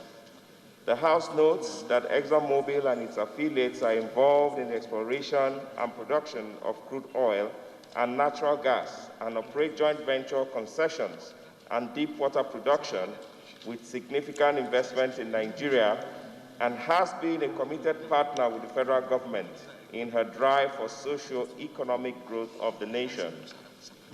The House also notes that ExxonMobil has equally been collaborating with various tiers of government by providing employment opportunities for both skilled and unskilled labor in line with the Nigeria Content Development Act, and recently they were reported to have commenced a contract process which is split to favor foreign companies to the exclusion of indigenous service providers. The House is also aware of reports of unfair treatment of Nigerians who render various services to the company, especially the termination of the catering contract of Royalty Hotels and Eden Hotels, catering companies owned by Nigerians, in August 2019, without clear reasons, and re-awarding same to the West African caterers, a foreign company, and employing 2 expatriates to service catering services against the NCD Act. Also aware that there is unequal, prejudiced, and biased procurement requirements, conditions, processes for catering service provisions targeted at automatically disqualifying proficient Nigerian companies from participating in the new catering technical and commercial bid. Disturbed that ExxonMobil, known for appreciable commitment to the rule of law, respect for individuals, and maintaining a harmonious relationship with indigenous host communities, will begin to, without any sense of caution, manifest such indistinct tendencies of economic sabotage, particularly at the highest level of her management, by ironically disregarding Nigerian government's effort to ensure the development of local food and non-food products of high quality and standards for local consumption. The House is disturbed that ExxonMobil could exhume such crass abuse and insult to Nigerian government's restrictions on foreign food items by deliberately listing ISO 2200 certification, a foreign safety certification, as a mandatory requirement in their technical bid document for catering service production, not minding the logistic difficulties facing local catering companies as a result of COVID-19 restrictions on international movements. Worried that the glaring deliberate abuse of the Nigerian Content Development Act by ExxonMobil and the contract termination of the Nigerian oil companies have caused untold hardship to those indigenous companies and the host communities. Also worried that if urgent action is not taken to call ExxonMobil to order, the situation may degenerate to both local and civil actions capable of undermining the relative peace currently subsisting between the parties. The House resolves to, 1, urge ExxonMobil to immediately stop further procurement activities in their catering contracts and reinstate the contractors who were disengaged without reasons from 2019 till date, and 2, mandate the Committee on Nigerian Content Development and Monitoring to investigate the matter by inviting ExxonMobil management, NAPIMS, and Nigerian Content Monitoring Board to appear before it and report back within 4 weeks for further legislative action. Mr. Speaker, my dear colleagues, I so submit. I so move. Thank you. It's an investigative motion. Basically, what is brought to the fore is that there has been harmony existing in the catering contracts between ExxonMobil and some of their service providers. And for years, they've exhibited or run the contracts harmoniously. There has not been even one query. Remote causes of termination of a contract, catering servicing contract to Nigerians without any evidence of non-performance. They have, for over a period of time, successfully executed every part of the agreement. They have not been queried.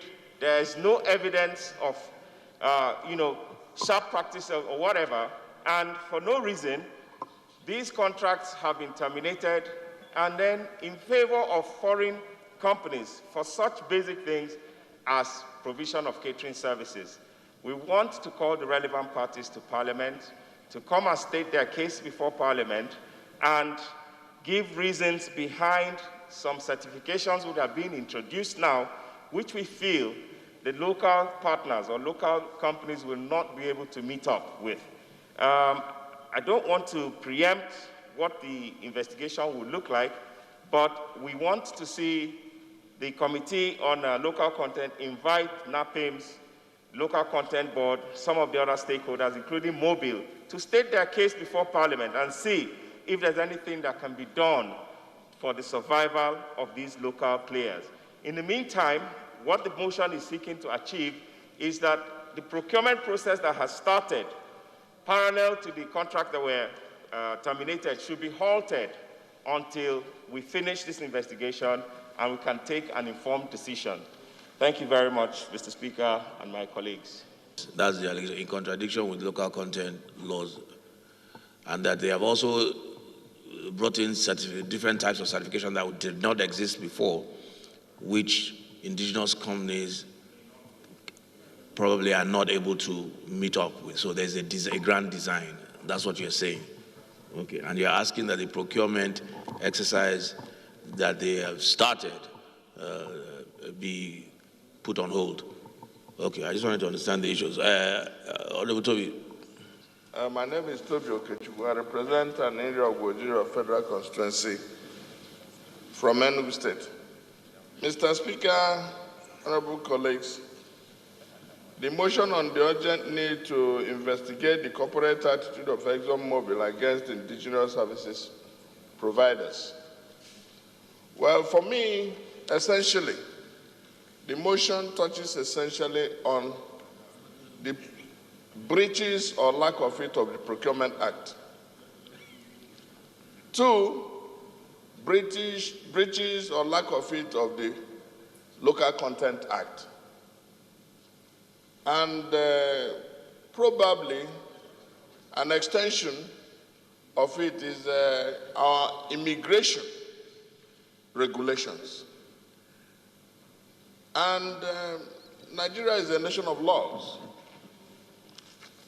And we should be seen, whether you're a legal person or you're an individual, you ought to observe the law.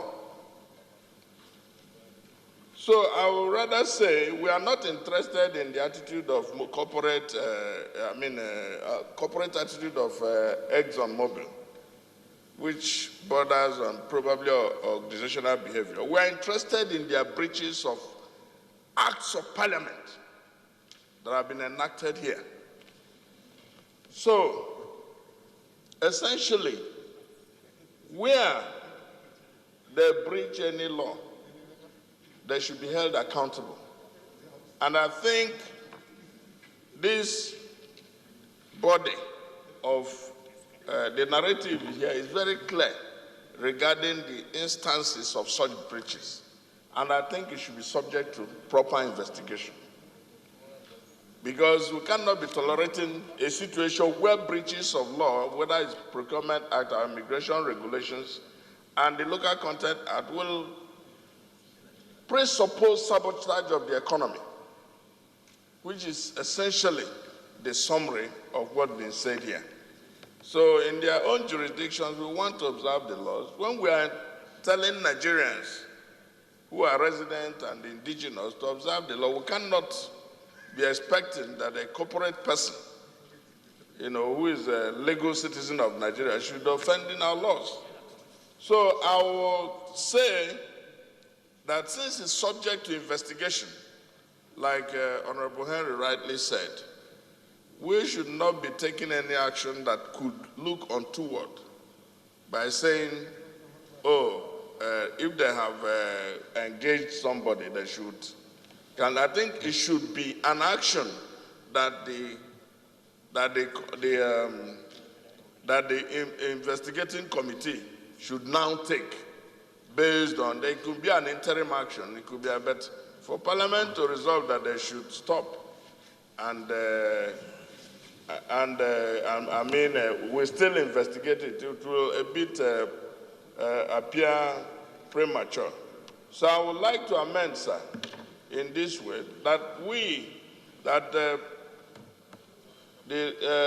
Parliament, the House of Representatives mandates its committees on procurement and local content to investigate the compliance of ExxonMobil regarding the provisions of the Procurement Act and Local Content Act. Okay. Also, amen. It is inimical to the welfare of the citizens of our country who are suffering this. Then we are obligated to look into it. Not even just the breach of laws. The breach of laws is also even just compounds the problem. So I don't know what you. And then on the issue of procurement, I honestly think, just like the courts, you don't want to act. The Parliament doesn't want to act, embark on an act in futility, and be faced with a fait accompli at the end of the day, when they try and say, well, we've already done this, and you cannot reverse that. So I think it's in order to ask them to hold. We're not passing judgment. It's still an allegation. But I think whilst we investigate, they should hold on to. Well, how did you count your prayer? What was the prayer again? Started now should be paused while the investigation is carried out, and then at the end of the investigation, Parliament will be armed with information, necessary information. I think you should, based on what Honorable Toby has said, to the extent that they breach the welfare of Nigerian citizens and they contradict our laws, whether immigration, privatization, or, yes. Procurement, or I think Honorable Sada Soli actually has he's looked at it now. Maybe you can just move your amendment for the 2 weeks. Because you'll be surprised what you may stumble on when you are navigating and you are investigating. You now find that, like he has rightly said, like Honorable Toby has said, there might even be a breach of the immigration laws. Because if you are now re-awarding to foreign entities, you may not have even complied with the immigration laws, whether they're even entitled to do business in Nigeria or not.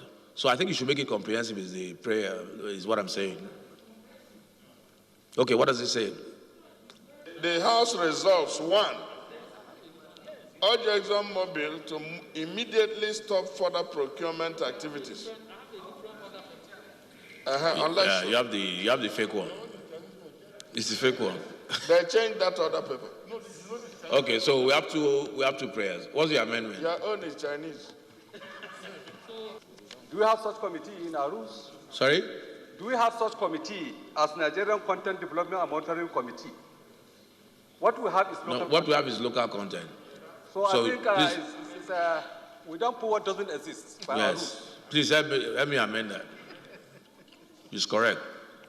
So mandate the Committee on Local Content to investigate the matter by inviting ExxonMobil management, NAPIMS, NCMD to appear before it and report back within 4 weeks for further legislative actions. I so move. My name is Honorable Babangida Ibrahim, representing Malafashi Kaho for Constance. You've only mandated 2 people to come before you. It can be argued that you only have mandated NAPIMS, and what if you need other people? You can say we mandate NAPIMS, whoever, and any other relevant, and any other to appear before it. Any second rep. You want to second? Okay, second rep. Go ahead, congratulations. Second the amendment as moved by Honorable Babangida with the small addition from the Right Honorable Speaker. I so second. Those in support, please say aye. Those against, please say nay. Ayes have it. I want to speak here, not as a biased person, but to guide the House as to what I know ExxonMobil for. ExxonMobil is one of the few IOCs that pioneered the issue of local content in Nigeria.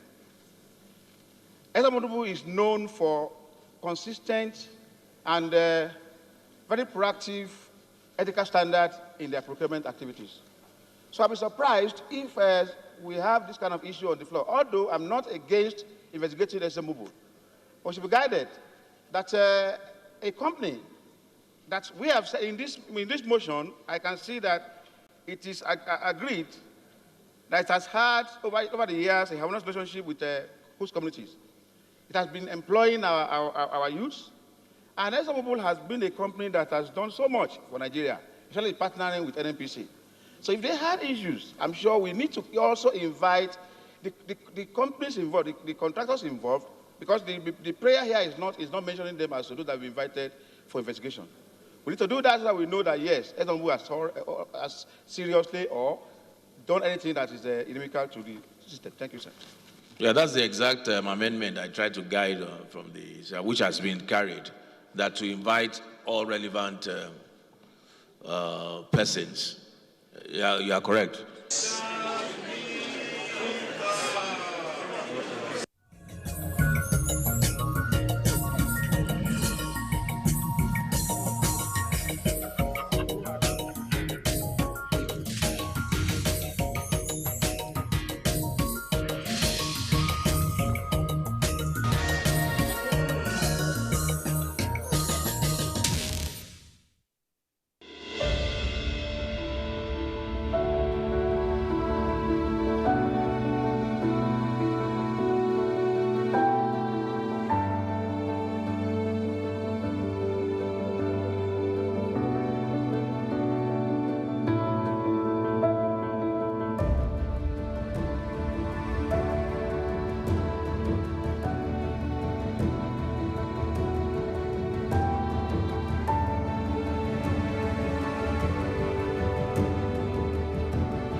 In the early years of Nigeria's independence, agriculture accounted for nearly 60% of gross domestic product, GDP, and 80% of export earnings. Today, agriculture accounts for 1/3 of GDP, less than 1% of export earnings, with oil accounting for the rest. The agricultural sector currently accounts for about 49% of the nation's gross domestic product. Achieving food security through improved support for small-scale agriculturists, pastoralists, and rural households engaged in petty fishery business are widely recognized as an essential base for poverty reduction and food stability. Looking critically into the agricultural sector, the bulk of the farming rests in the rural sector, about 70% of sub-Saharan African population. Women remain responsible for food production in Africa. The agricultural sector of the economy has received great attention from the civilian administration, and this might be born out of the conviction that the development of agriculture provides a platform for economic recovery. Therefore, attention has been given to all sectors of agriculture, from crop production, pastoral production, to aquatic production. That shows that agriculture is important in Nigerian development. Like I said, some time ago, agriculture plays a major role in Nigeria before the discovery of oil. It was until when oil was discovered that emphasis on agriculture became reduced. But we are going back to it today.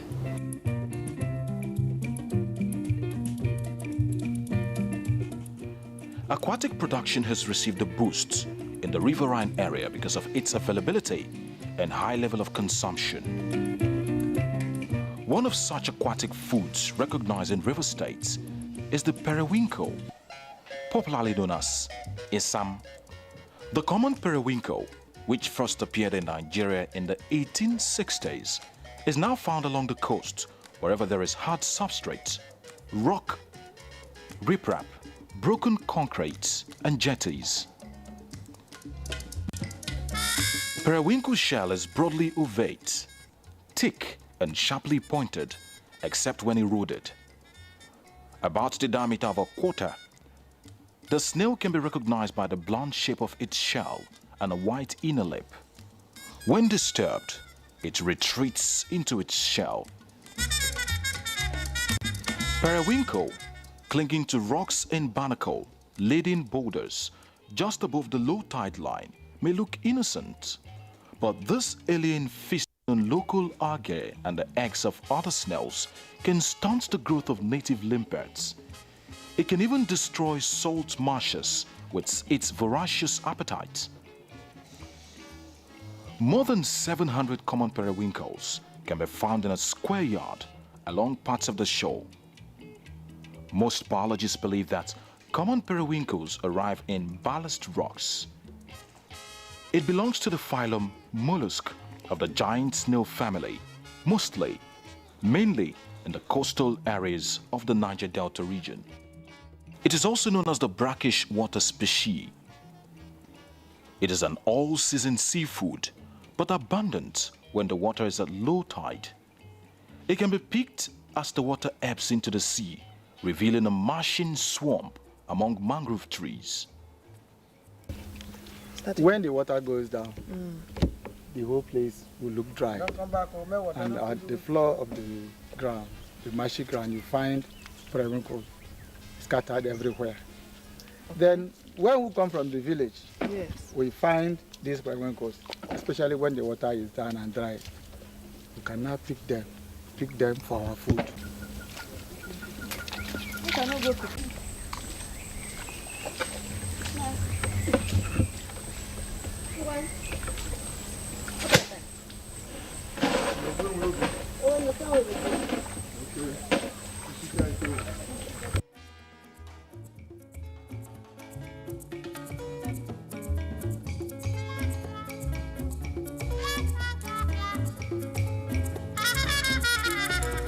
The rainy season, during the dry season, or as soon as the water is dry, because the water comes in and goes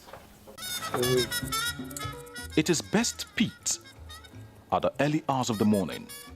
The periwinkle comes in different sizes and can be identified as male and female. This one used to choke now. This one is smooth. The smooth one is the female one. While this chuku is male. And the choke one is stronger than this one. Now, if you do these two periwinkle and keep in a separate place, this one will still be strong, while this one will spoil. The species periwinkle has a special way of processing.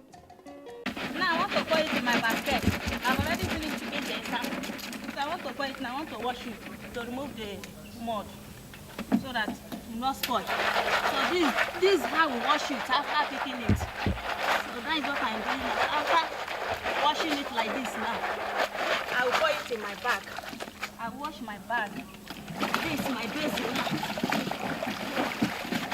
I wash it. After washing it, and I pour the sand inside. When I pour this, I start going. Okay. When he will not remove it like this, if he use it in that after soup, he will not soak it after the cooking.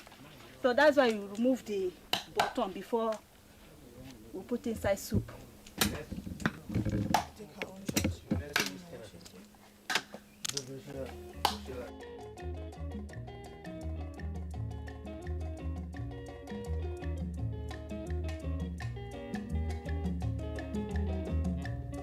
After picking, the process of how to use it now depends on the family, whether for commercial use or for family consumption. For commercial use, it is transported in bags to nearby markets for sale or removed using a pin. Many times, we observe the different colors exhibited by the periwinkle when removed from the shell as a result of the processing. As tiny as it is, the periwinkle possesses great nutritional value. They are very rich in proteins. They are also rich in some minerals like copper and zinc. And you know the value of proteins. If you are going to grow healthily, have healthy muscles and muscle tissue, you talk about proteins. Even things like blood clotting, proteins play a very good role.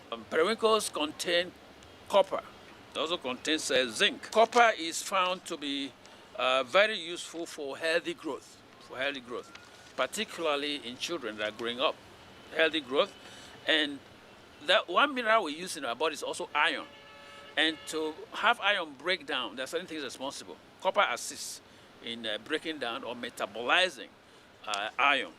And then, of course, for enzyme actions, if you eat particular kinds of food, you are going to need these enzymes to do their work, breaking down those food substances. Copper acts like some kind of catalyst to enhance enzyme activity. So that's another value of copper, which we've said you get it from periwinkles. Then, of course, for hair, healthy hair growth and healthy hair maintenance. The connective tissues too, the tissues that join our bones and things together, copper plays a role. And then our eyesight too, copper is very useful in eyesight. And then, of course, this might sound strange, but copper also reduces aging. For males, you just need about 11 milligrams of copper a day. For females, about 9 milligrams, and then you are fine. And then the other thing is energy production. Zinc is another important mineral that we need in our body. Again, zinc assists in metabolism, that is enhancing the rate of the breakdown of the nutrients that we take. And then there are sometimes we feel tired as a result of stress, oxidative stress. Zinc reduces stress, it can help us in stress. And then of course in enzyme activity too, zinc also plays a role. And everybody's concerned about their immune system. Because if your immune system is not functioning properly, you'll be susceptible to all kinds of diseases and ailments. Common cold, cough, pneumonia, and all kinds of things.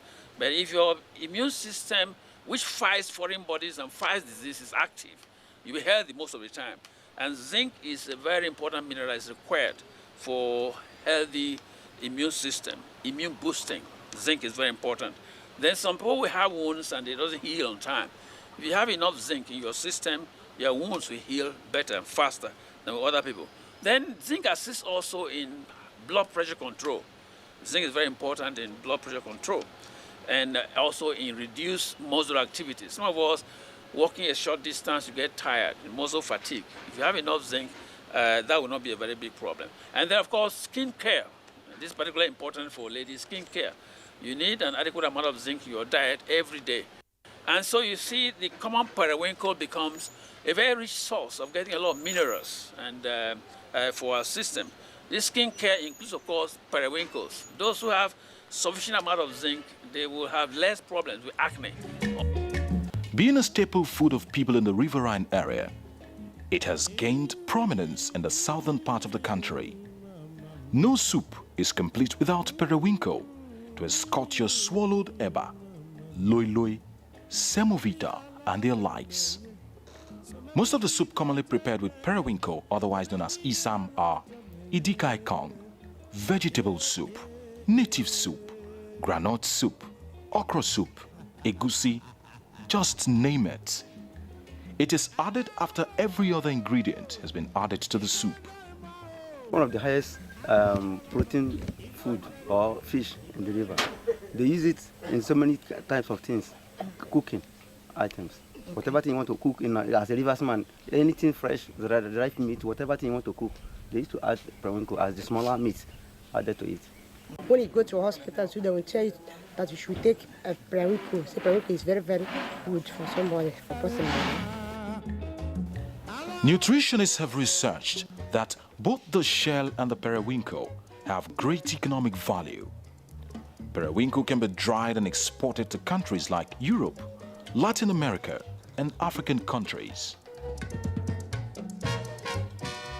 Apart from its edible qualities, the outer shells are used for different purposes.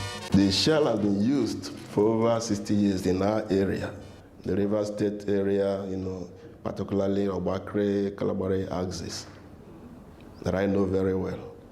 It's been in use as one form of construction material or the other. But little did they really know the technology of what they were doing then. But over the period, we have come out to carry out a few studies, just like other engineers too have done, on the use of periwinkle shell in concrete. So when I say concrete, I would like to break it down a little. Concrete is a mixture of water, what we call fine aggregate, coarse aggregate, and cement. These four items constitute what we call concrete. Now, water does not require any definition. Fine aggregates constitute what we call sand. This sand can be sourced from the river, the one called river sand. In some places, you just dig a pit, you find sand. In some places where those things are not available, they can crush even gravel to get the aggregate called fine aggregate, and that is sand again. They call it crushed river sand. It's available in that form. Then the coarse aggregate is mainly, again, from river gravel, river again, then granite in areas where they have that in abundance. It's not really available in the coastal areas. It's difficult to find granite. So use of granite here, you have to import from out there. But this is where periwinkle comes in. Periwinkle serves as a coarse aggregate. Conspicuously deposited at a place. Each time they finish harvesting it, peeling it, doing all the processes and removing the flesh, they pack it at a conspicuous place where it could even be traded on. People come to buy them, to use them for several things. They use them for decoration of mud houses. They use them for an alternative to what we call linter we are doing lintering of a building, we can use it to do basement instead of gravels and concretes. We use these periwinkle shells for those things. So for us, they are very useful, very, very useful. The periwinkle shell has high economic value as it is on high demand by road construction companies for use on our roads. They were using it in a local way, but as engineers, continued evolving and maybe studying, carrying out tests, we tried to compare concrete made from granite as coarse aggregate, and then concrete made from periwinkle shell as coarse aggregate. Then for the third category, concrete made from a mixture of periwinkle and river gravel as coarse aggregate. Locally, people have been using periwinkle alone to do their concrete roads, floor their buildings, the rooms, do their lintel in their buildings. It's been standing quite okay. But when these tests were carried out, we discovered that the best use of periwinkle in concrete will be substituting it, part of it, as gravel. That is a mixture of periwinkle and gravel. That is the third option I gave, as coarse aggregate. Have cement, water. So the result has shown that it could be used in so many constructions. Certain strength, is expected. In engineering, civil engineering particularly, you specify the strength of concrete you need in any building or any civil works. Something you throw to a waste, you're now looking for use, for it. And again, mind you, it's very expensive to transport granite to the coastal areas. So if you can use the river gravel you can find, mix it with periwinkle shell that is thrown to waste, littered everywhere, constituting environmental shame and hazard. You have solved one problem, one environmental, two, you have reduced the cost of your construction. It is a natural endowment at your doorstep. Anything when I can do at this periwinkle, while I take to manage myself and my family. I take it, they train my children for school. I take it, they do other things for myself and my family. We've been into this business for like some years, for like 20 years. It's been helping us in terms of clothing, feeding, paying school fees, and so on and so forth. So, we have it in different methods.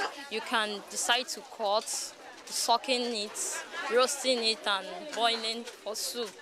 So, Isam is very good. The only challenge it has is it is labor intensive. It requires a lot of manpower to execute its harvesting properties.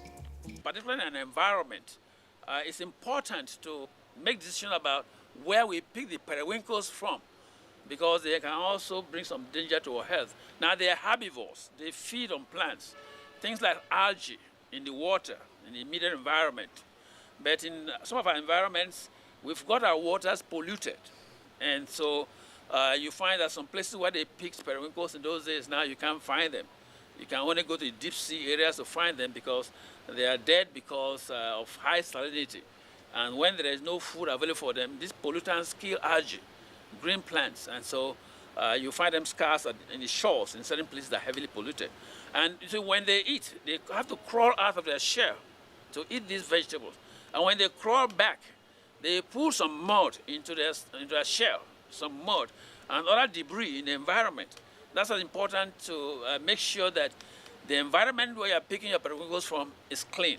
And this is what the scientists will help us do to determine, because if you have too much concentration of something like lead in your food, it's dangerous. And there's a lot of lead in the environment now, particularly on our shores and our rivers, especially in the Delta area, because of oil pollution. Lead is all over the environment. This is dangerous for our health. If you have too much lead in your system, then you are going to have problems. Not only you, your offspring. If you have too much lead concentration, you will pass it on to a fetus that is developing in the womb. And it could result in various kinds of birth defects. And one other problem that comes with it is autism.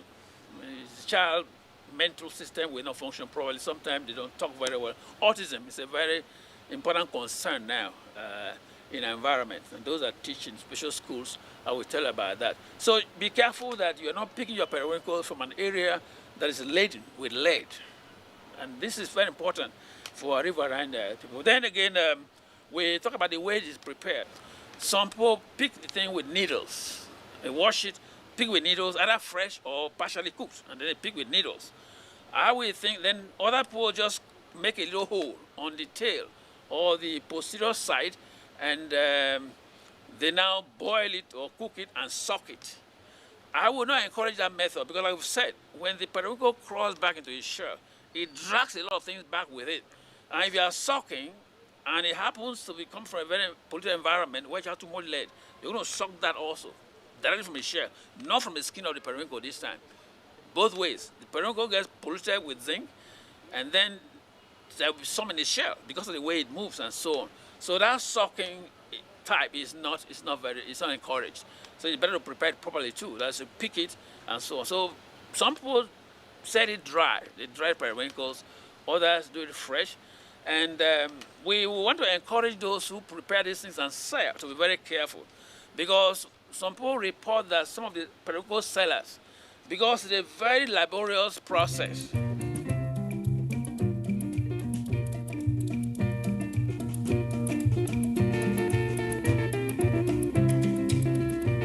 Periwinkle or isam is really nutritious, and the end products are economically valuable in the south-south region of Nigeria, as it is a viable source of revenue for the riverine people. So it can be for Nigeria at large, if only its potentials will be harnessed for economic purposes and export.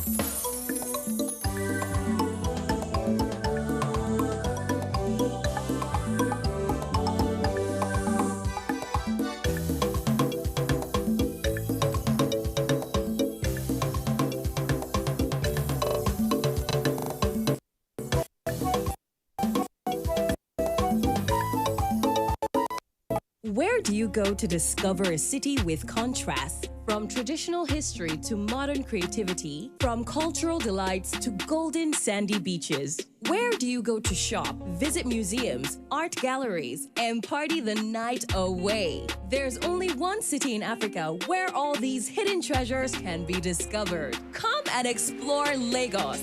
Lagos is Africa's largest city, located in the southwestern coastal region of Nigeria. It is the hub of aviation in West Africa.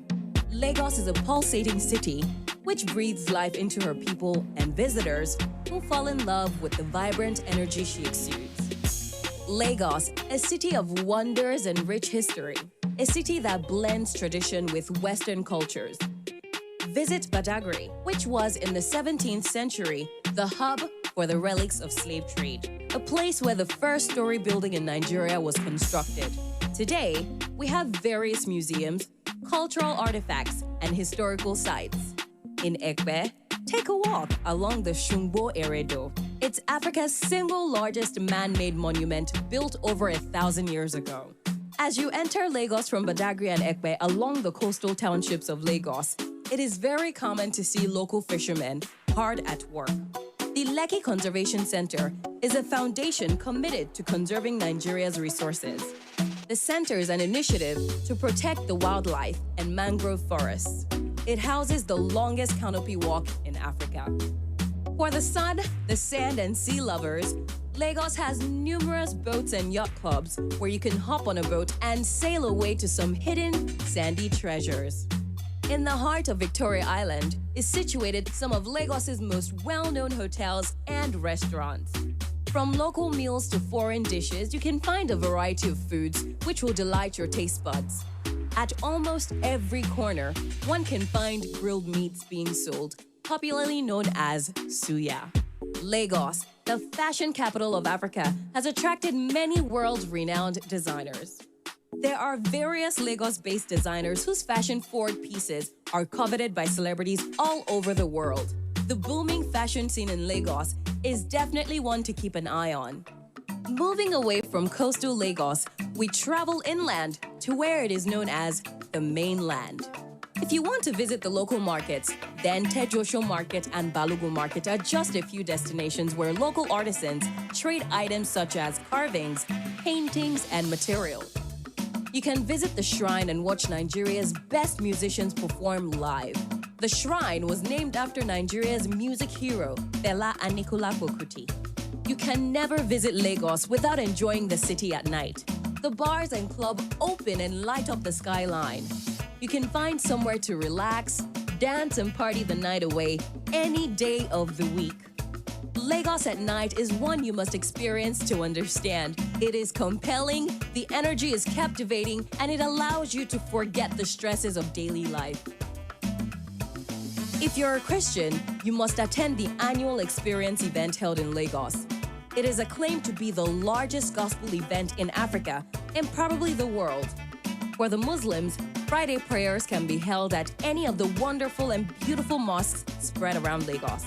Many multinational companies have set up head offices in Lagos due to the state's lucrative and fast-growing economy, making it the business hub of West Africa. With the modern and new developments like the Lekki Free Trade Zone, which is being built, Lagos will be a more dynamic commerce and trade center. The Apapa port in Lagos is West Africa's busiest container terminal, handling over 625,000 consignments annually, helping to boost global trade in Lagos. With technological advances and multinational firms sinking their financial teeth into the city, it is no wonder that Lagos continuously progresses. In a few years, the skyline of Lagos will change as the Eco-Atlantic city is currently being developed. Eco-Atlantic will be a pristine piece of waterfront real estate, which will not only be the most expensive property market across Africa, it will also be the largest privately funded project of its type in the world. Lagos is an expanding city that attracts tourists from other local Nigerian cities and international travelers who want a true taste of modern traditional Africa. It's the fastest growing economy in Africa and the fourth fastest in the world. For the best festivals, movies, music, fashion, food, beaches, nightclubs, and fun-loving people, there's only one place to be. What are you waiting for? Visit Lagos today.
Well, there's a myriad of things. I think, first of all, we have to go back to writer. You are very well known for your teaching skills. Your students speak a whole lot about you. Miss Nigeria competition. I said, let's pick them up, let's take them back to Nigeria, and let's teach them a different kind of job.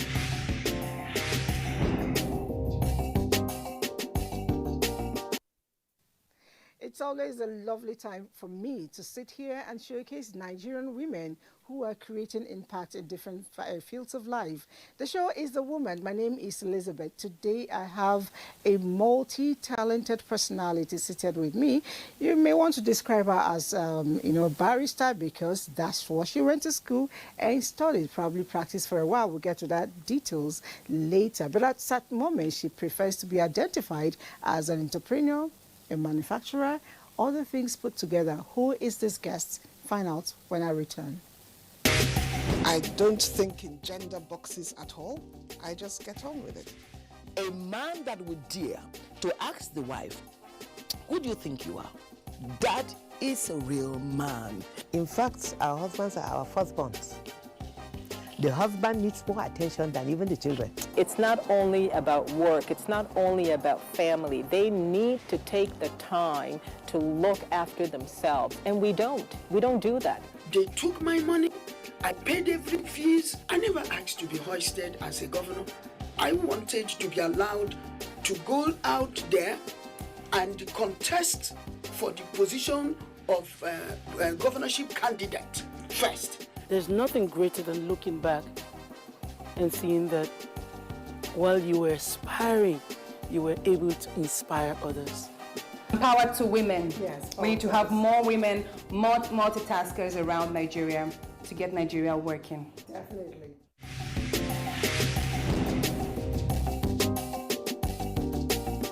You're right on time, because I'm about to unfold my personality of the day and then kickstart our discussion. Join me as I welcome Barrister Mrs. Loveland. But for you, as good as your name. Thank you. I always wonder, is it because the lawyers are often described as learned people that you could just switch off from the legal department into the manufacturing department? And very importantly, engineering. Tell me, how did you swap? How did you cross carpet? That's what they say in politics. How did you cross carpet from the law to the manufacturing? That I'm a manufacturer is not because lawyers cross carpets. I think it's because God has given me the gift, and I'm very creative. So I can be many parts at different times. Interesting. It still goes to show for me, what they say, that women are, built with tiny, tiny boxes of different things. At every time they're able to, unfold them and get to do it. But a lot of times, like our theme here in this program is to showcase, things about people. So I'd like to know, how did you get started first with law? I'm a scientist, actually. But then, because we find ourselves, me and my husband, actually, doing so many things. My husband is a business tycoon. He's a great man when it comes to business. In fact, his name is in the Hall of Fame.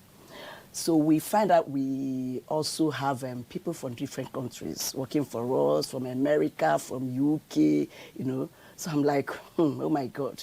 One day, I'll mistakenly sign off our birthrights without knowing it. I told him, see, because I know he's an engineer anyway.